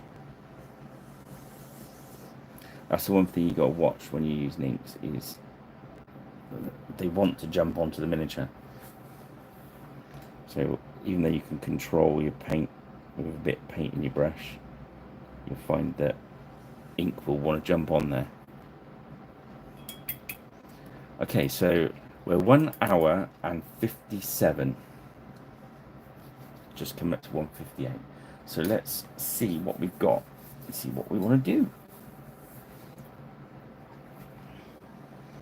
So this is 2 hours of our finest paint, the finest speedy painting.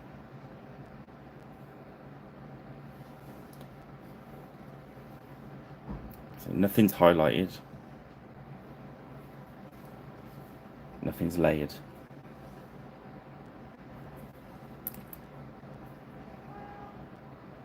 Yeah, beat to you too, buddy.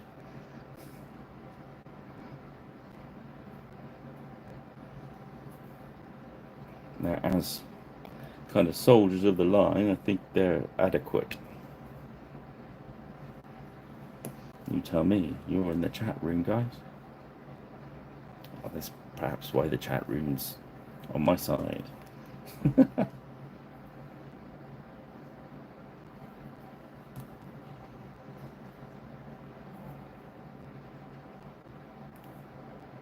I think the thing is that it's like painting like that. If you paint at that pace all the time,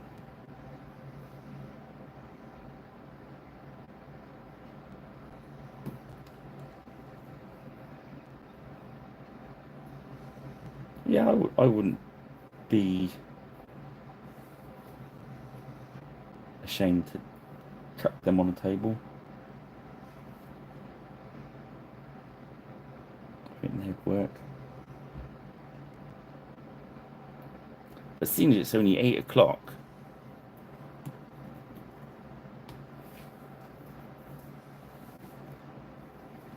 we can do some other stuff. Where's Rando Brush? Yes, Kubler, it's time for Rando Brush. Da da da. Let's do something Rando Brush. Let's get some of those.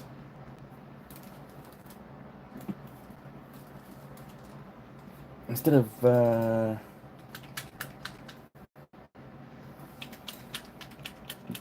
rust we used last week, let's use some different rust. Let's use dark rust and fresh rust.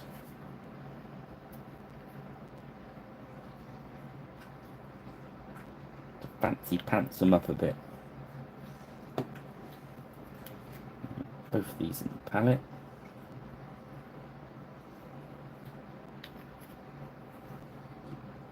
Grab one of our little sponges. Everything gets jammed into there. You paint pins, and everyone's got one of these on their desk, surely. Okay, so Rando Brush goes in, Rando Brush goes on the sponge, Rando Brush goes on the chain now. The helm. And anywhere damn well pleases, because it's Rando Brush and it's doing its thing.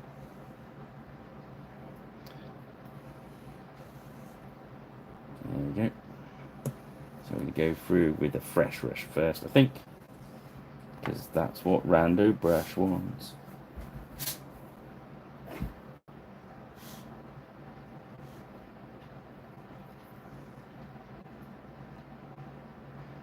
Why is orc armor always bloody rusty? Why didn't they look after it properly?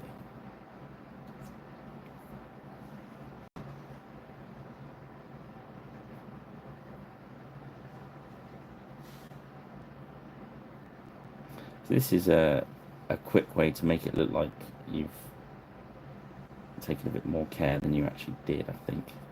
It's putting an effect on stuff.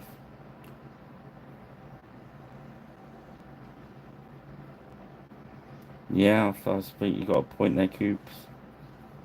Oh, let's make sure you don't get rust on material, because material doesn't really rust that much. It's pretty rust proof, isn't it, material?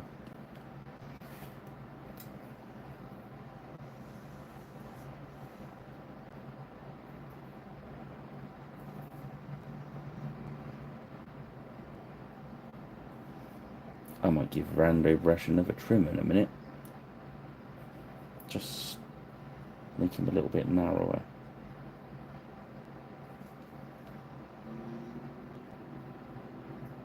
Maybe I won't. Who knows?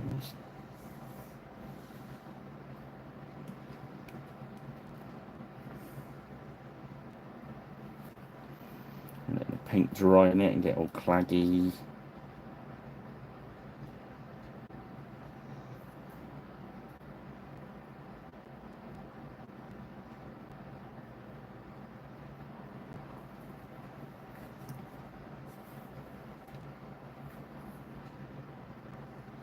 These are cheap, nasty, dirty effects we're pulling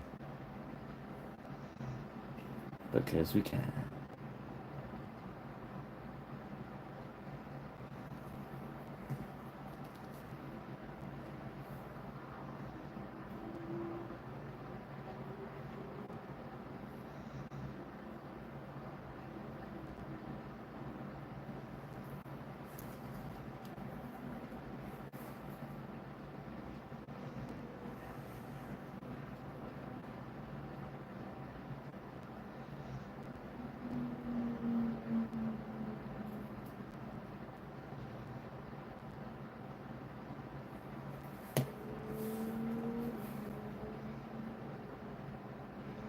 Get these done, and then I'll show you what I've been working on today and stuff.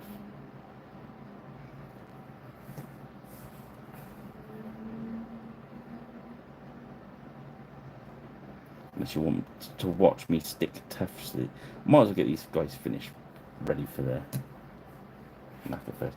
Right, I'm not even going to wash my brush out now. I'm just going to go into the darker brown now,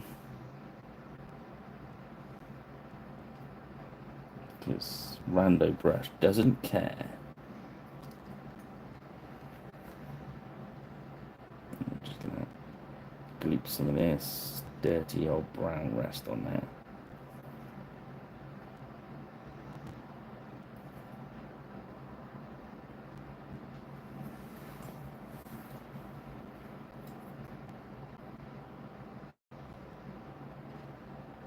It's good. It's sort of like cross between rust and dirt and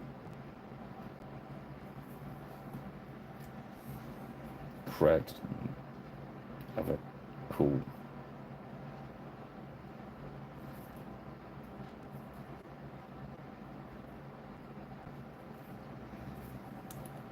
He was a right messy bugger, that one.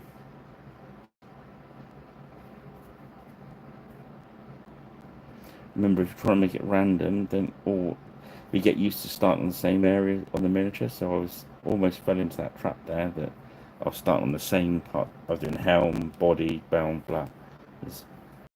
You have to, again, consciously be random.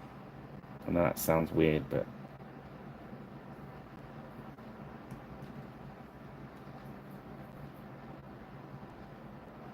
Rando Brush is doing his thing.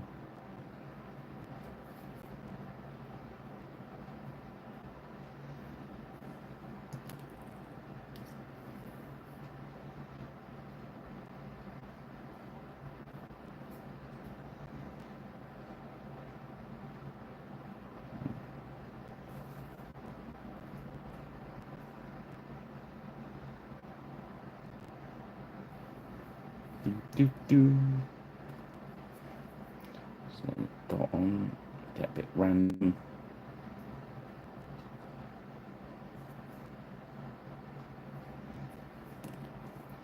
And I think we'll go back with some verdigris in a minute and do the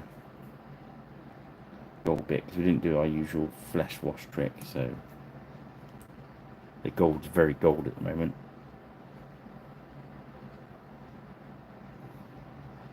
Which is no good.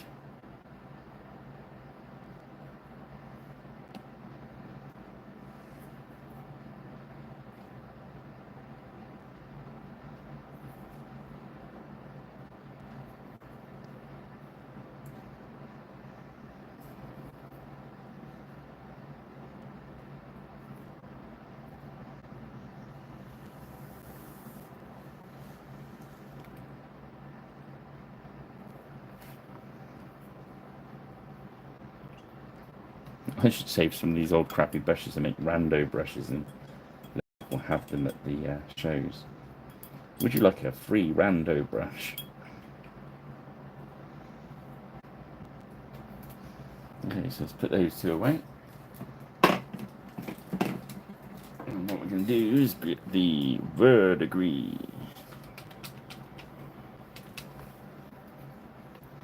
This is quite dry and chunky compared to the workshop one. But I like it for dotting on, but you've got to have some... Evening, Karen. How is one today? Thought I'd throw everyone out by starting nice and early. So we could get... We were doing 12 of these. You get it. I was doing 12 instead of 4s. But in fairness,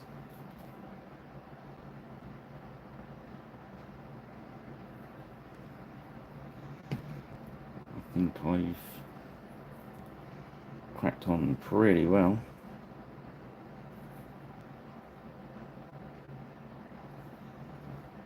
We're almost there. So we're planning on a bit of a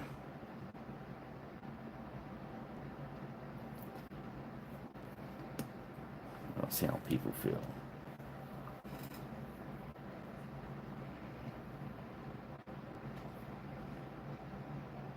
Just some extra bits on the uruk levy. These are the bow boys. The ones that are shunned by all the other uruks. Using a bow.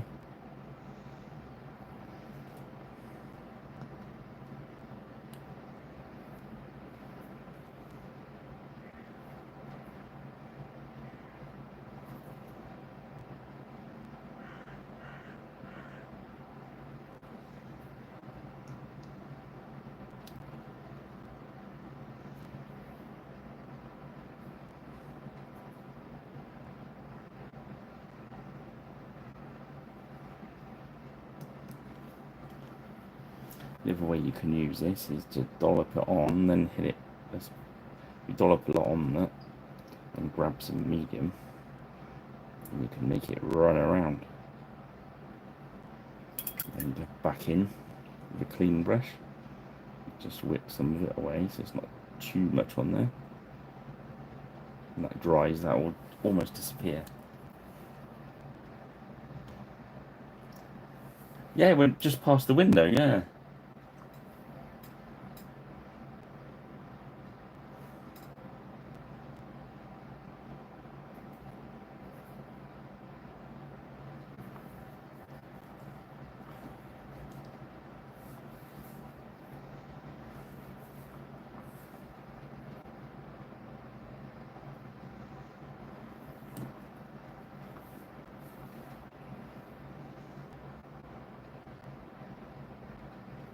Okay. So now we do the lap of honour. Once we decide if there's anything else we want. We could do with a little bit of silver pick out, in fairness. We'll do that in a minute.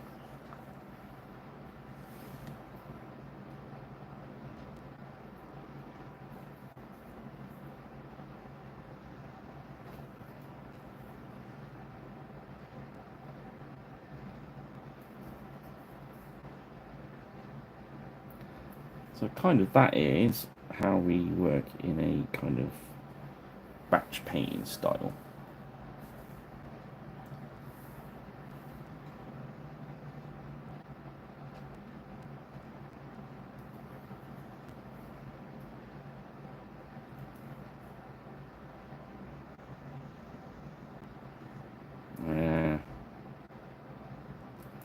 Yes. Monkeys are good as well, aren't they? Especially if they're undead monkeys. It's even cooler.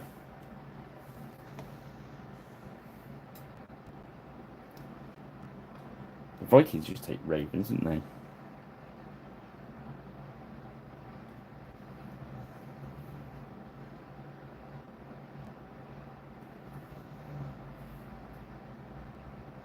I've got the ship's dog. I was just going to say albatross, but that's... Oh, hello, Ben.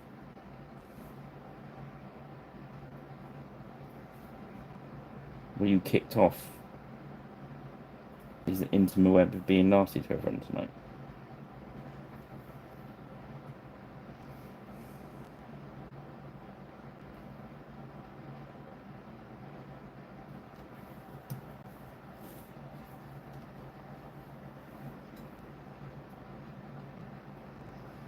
Ah. Yeah, cool. What drive then, mate? Isn't it nice? And have a painted religion.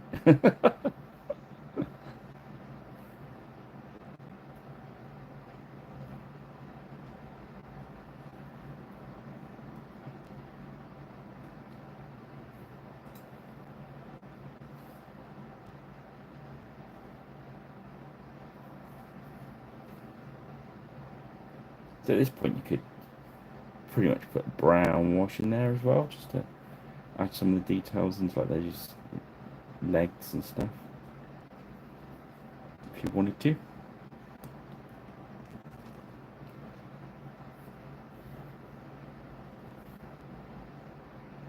I think now that's what I'm saying is this is how much time do you want to spend on these guys.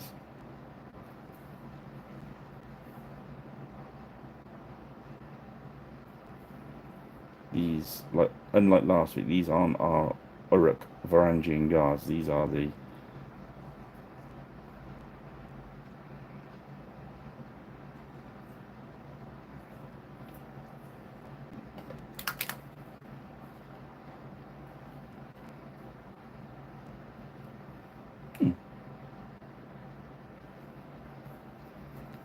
spaghetti.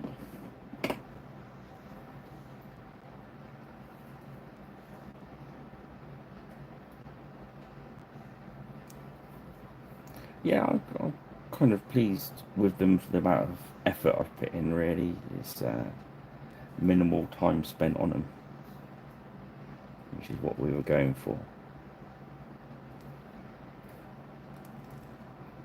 Something that looks reasonable. 2 hours 15 minutes. 12. I'm happy with that. All that's really left to do is put tufts on them.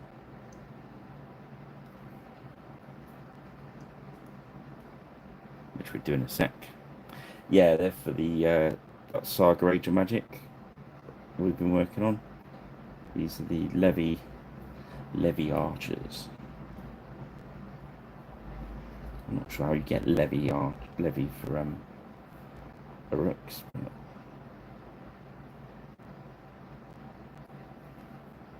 I would say you can use them as, yeah.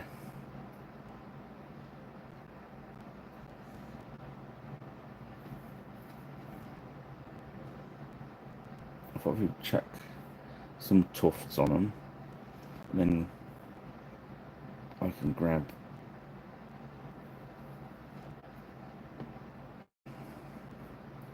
oh no, because they'd be up on these stands, wouldn't they?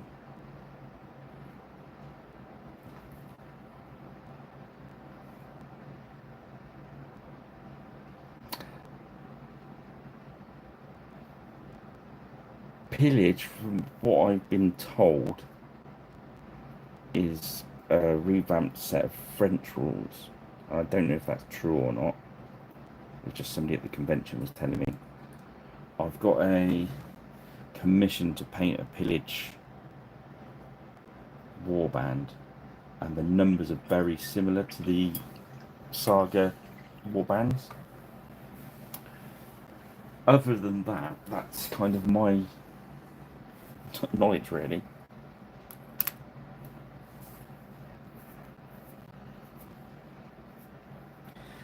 Yeah, yeah. I don't know. That's all I was really told. I said it was just a random chat I had with someone.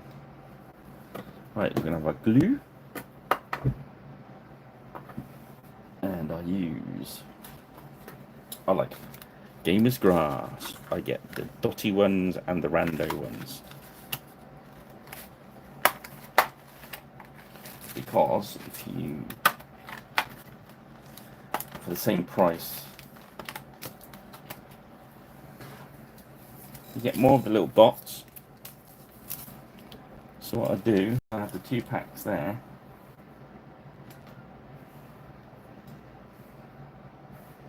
And I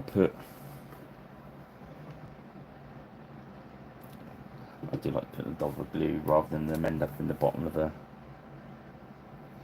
toolbox somewhere. They are self-adhesive, but there we go. Done. Drop the glue.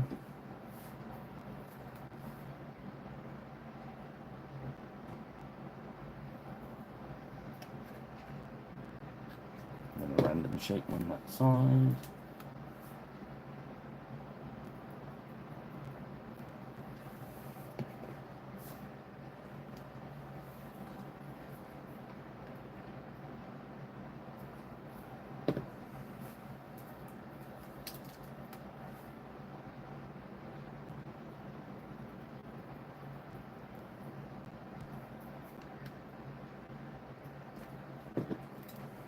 Yes.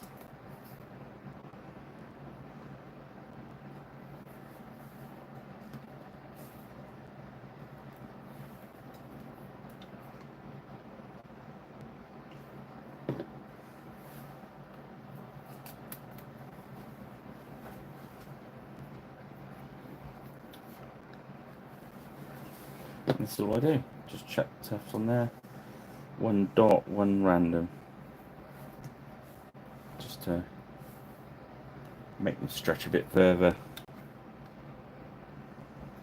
And I think it actually looks better as well, in fairness.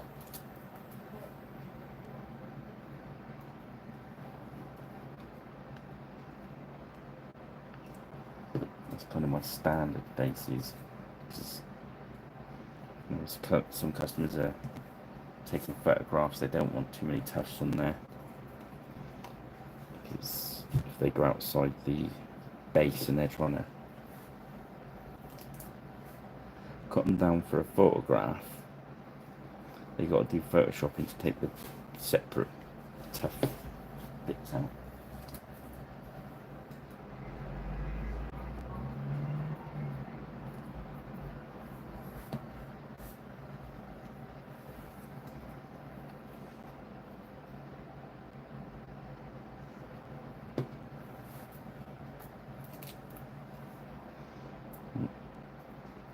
Glue's up to you.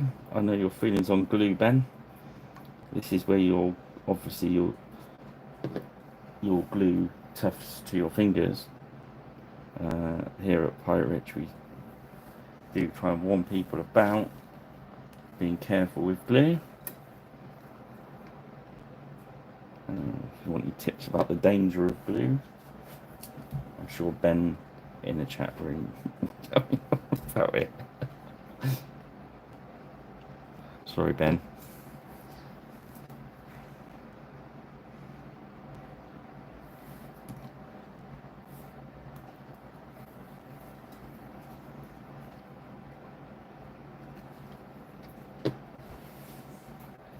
He's going to come to a convention I'm at one time, isn't he? And he's just going to walk up to me, glue something to me. Wow. Have you earned your your gluing badge? Although I'll be stood there in a convention and somebody just stick a miniature to my face as I go past.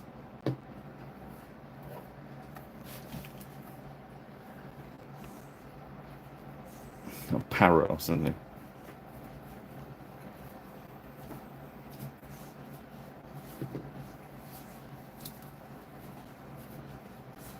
Yeah, so these guys really are ready to lacquer,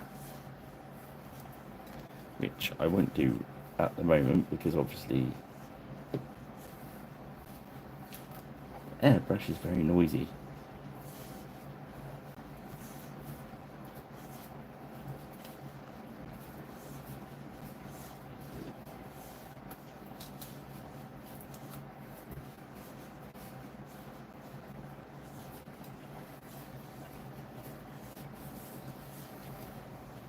Wait.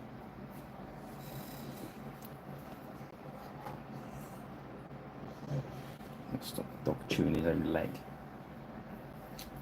What sort of creature do you have to tell? No, don't chew your leg, you'll make it sore.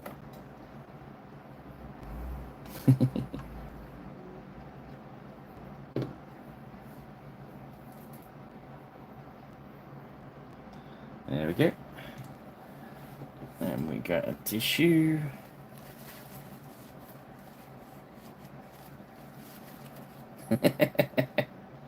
Oh God, Andy, don't suggest he has scissors as well. He'll only run around with them. Oh, somebody's parked out the front, revving up a Porsche.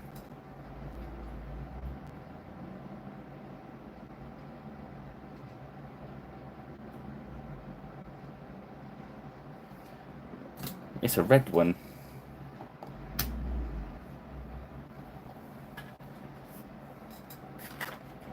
It sounds quite meaty. They really do get upset when you overtake them on your motorbike though.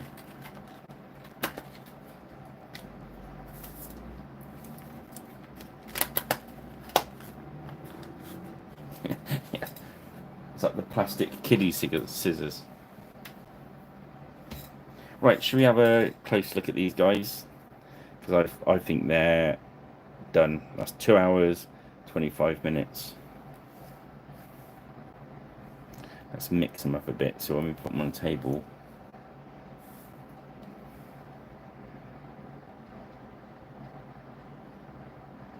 Rando Brush did a good old job on the rest.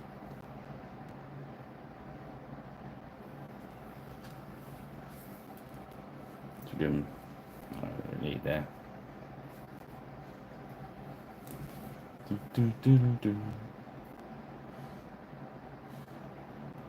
Quite chunky old boys, aren't they?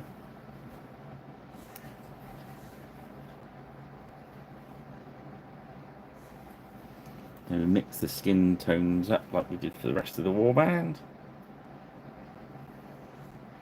I was going to get the rest of the warband out, but of course these are up on their stand, still ready for the lacquering. So I'll get some photographs of these in the morning in the light box. Put them on our Facebook page.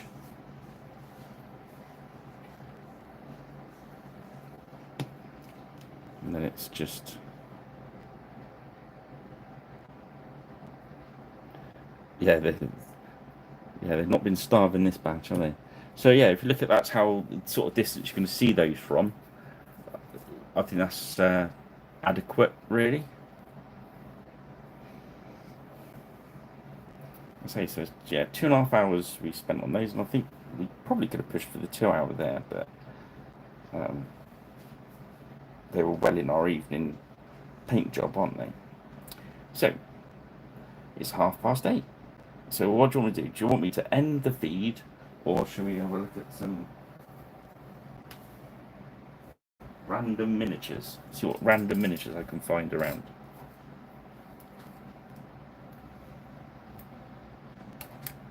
Well, let's show you. I did some 2000 AD miniatures today. Let's do those first. They're the new resiny ones from. They're very bright. So you've got the Fatty League of Fatties. I'm sure she's from League of Gentlemen. Is it Iris the cleaner? And he's got his bit of cake in his tray, so they're pretty cool. And what else is next then? So we've got there with the 2000 AD, we've got the Wally squad. Let's get them in focus.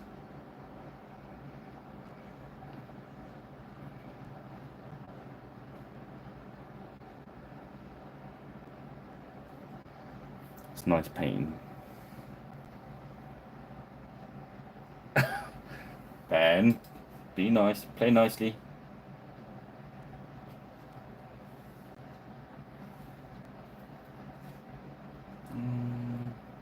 What else we got? Oh, let's get the Nurgle guys down. Now these are really old paint jobs as well. These are from back in the day.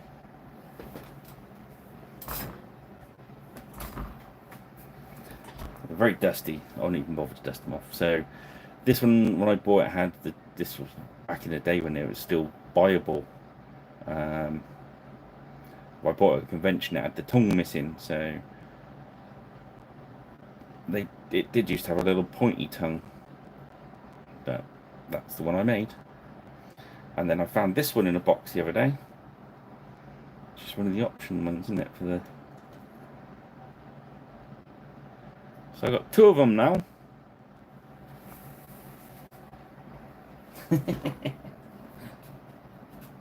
Play nice, Ben. What else weird? Oh, that was a weird one found the other day. Let's see if I can reach it. Ugh. There you go then, guys. Let's get a little bit of dust off him. Painted this a long time ago. Let's see if anyone knows what it is.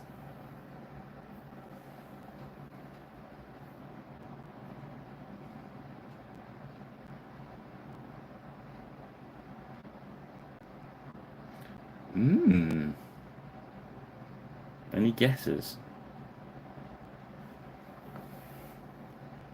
Shall I leave it there for a minute so you can have a guess?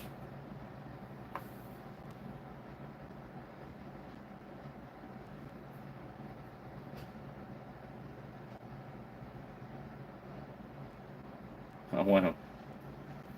Yeah, they're good, the old Robin Hood. There is a company doing very similar miniatures. Crooked Dice? Might have been Crooked Dice. I saw them the other day.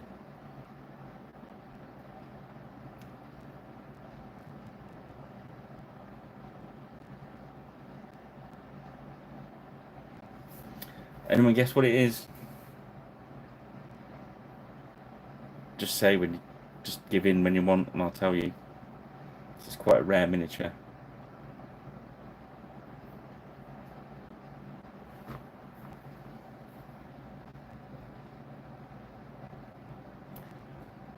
It is... I can't remember it. No, it's from the Magic the Gathering range. They bought a range of Magic the Gathering miniatures out, and that's one of the cards. I don't know how many they did.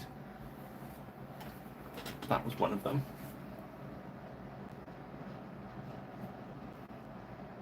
What else can we find?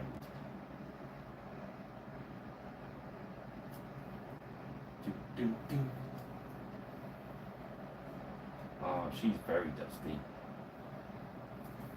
No, she's far too dusty to put onto camera. Oh, I know what we're going to show you. You need a bit of a repair.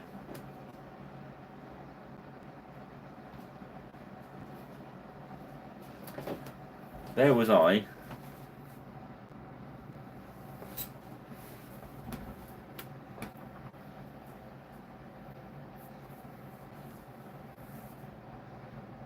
at a gig, just about to go on, and a very old friend turned up that I'd not seen for a very, very long time, and handed me a shoebox, and I opened it up, and it was full of Cocoa Pops.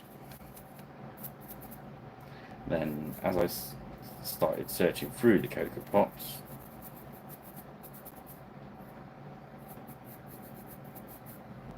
I discovered this hiding in the Cocoa Pops. What a nice friend, eh? Now, as you can see, he's in a bit of a bad way and he's missing a foot.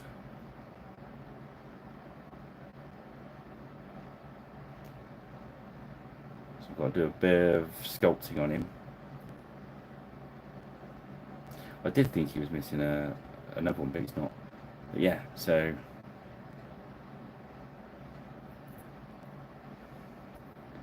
yeah, he's missing his paw, bless him. That's what he used to, that's the colour he was. So yeah, I've got to spend some time giving him some love. Yeah, but it's quite a thing to be given just as you're going on to gig.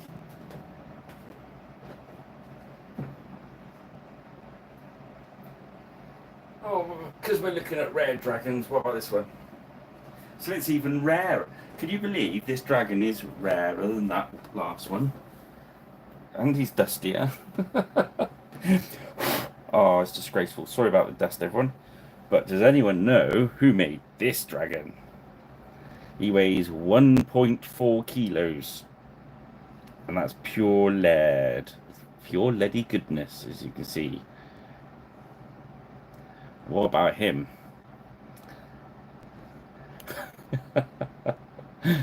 He's so dusty. I actually found out where he was from the other day. I've been searching for years and years and years, and I finally found out. And one of you is bound to know straight away, which would be really annoying.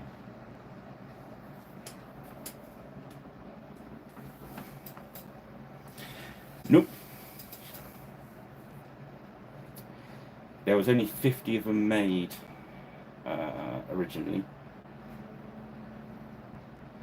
And it was 1987, I think. And he was £24 to buy when everything else was like 60p. He is a standard games great horned dragon, which I believe then was bought out and it's ended up, the molds ended up at Militus Monday, whatever it is, Militum, you know the ones, unfortunately aren't trading anymore, but they've got the mold, but apparently the mold was so badly destroyed by those heavy pieces that it wasn't casting very well after that.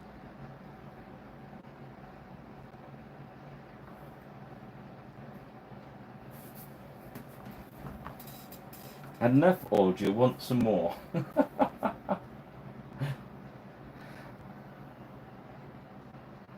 No.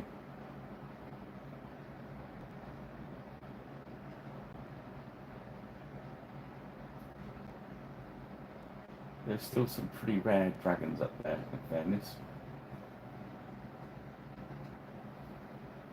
Perhaps I should dust them off before I show them to you. Because they are very, very dusty elephants. So there we go. There we have it. Unless anyone really, really, really wants me to go digging again. About the back of the desk. You must all see these miniatures at the back of the desk and wonder what's hiding at the back of Pirate Rich's desk. Should we have a look? Should we move these bad boys over here?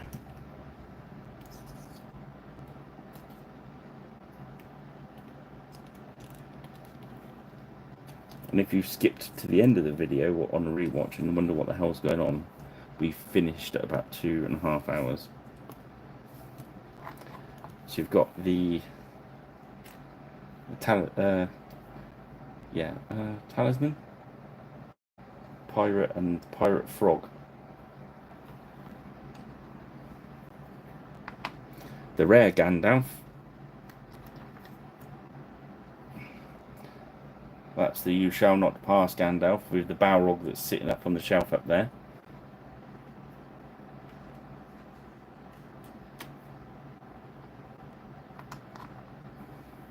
This guy's great. I can't remember what he's called. But he's great.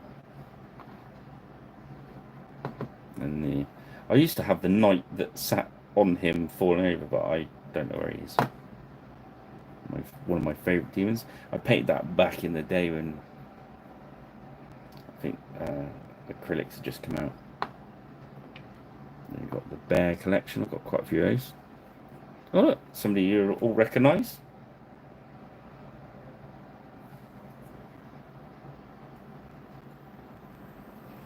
Another bear. These bears are from the Dwarf King's Palace. Is one of the oldest paint jobs that I know that still exist that I did.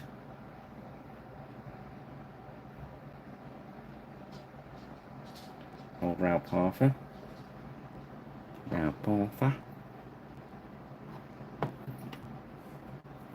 Another bear. That's one of the very rare little familiars that, yeah, he is the original.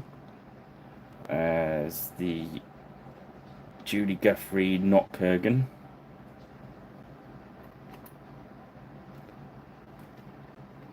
One of the first paint jobs I did eyes on.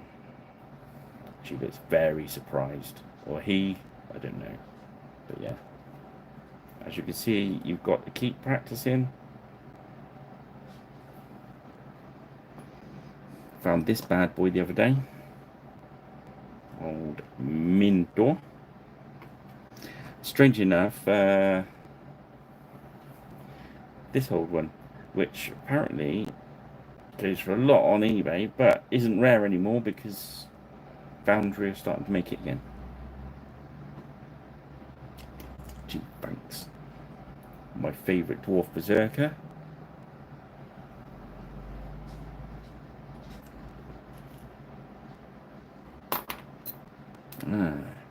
Here's a very rare Gripping Beast, which I've showed you the other week. Which is Einar, isn't it, from the Vikings? And answers on a postcard. Yes, I know it's a cauldron, but I don't know what it's from. There's some other garbage. There's a treasure chest.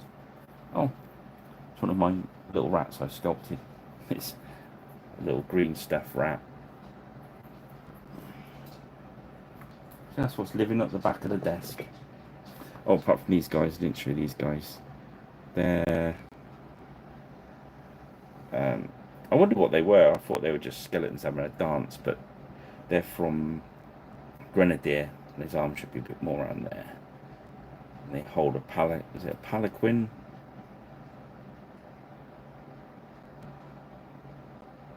What's that, the injured guy? Yeah, as I said, they obviously renamed his the 40mm Wargamer. I can't remember what he's called himself now. Changed his name, hasn't he? He was just bought one from Bring Out Your Lead. Was moaning at people were selling it for lots on eBay, but you don't have to buy them, do you? Don't let yourself be ripped off.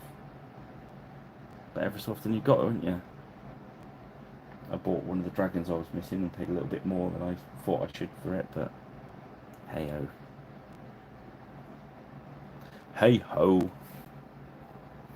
That's it, guys, I think. Yeah, there's nothing else interesting there. Without me digging through mountains of dust. So 2 hours 40 gone.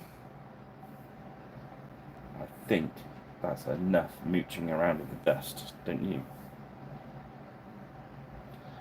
Well, have a lovely weekend, guys. Thanks for joining me early. It was probably a little bit earlier than I needed to.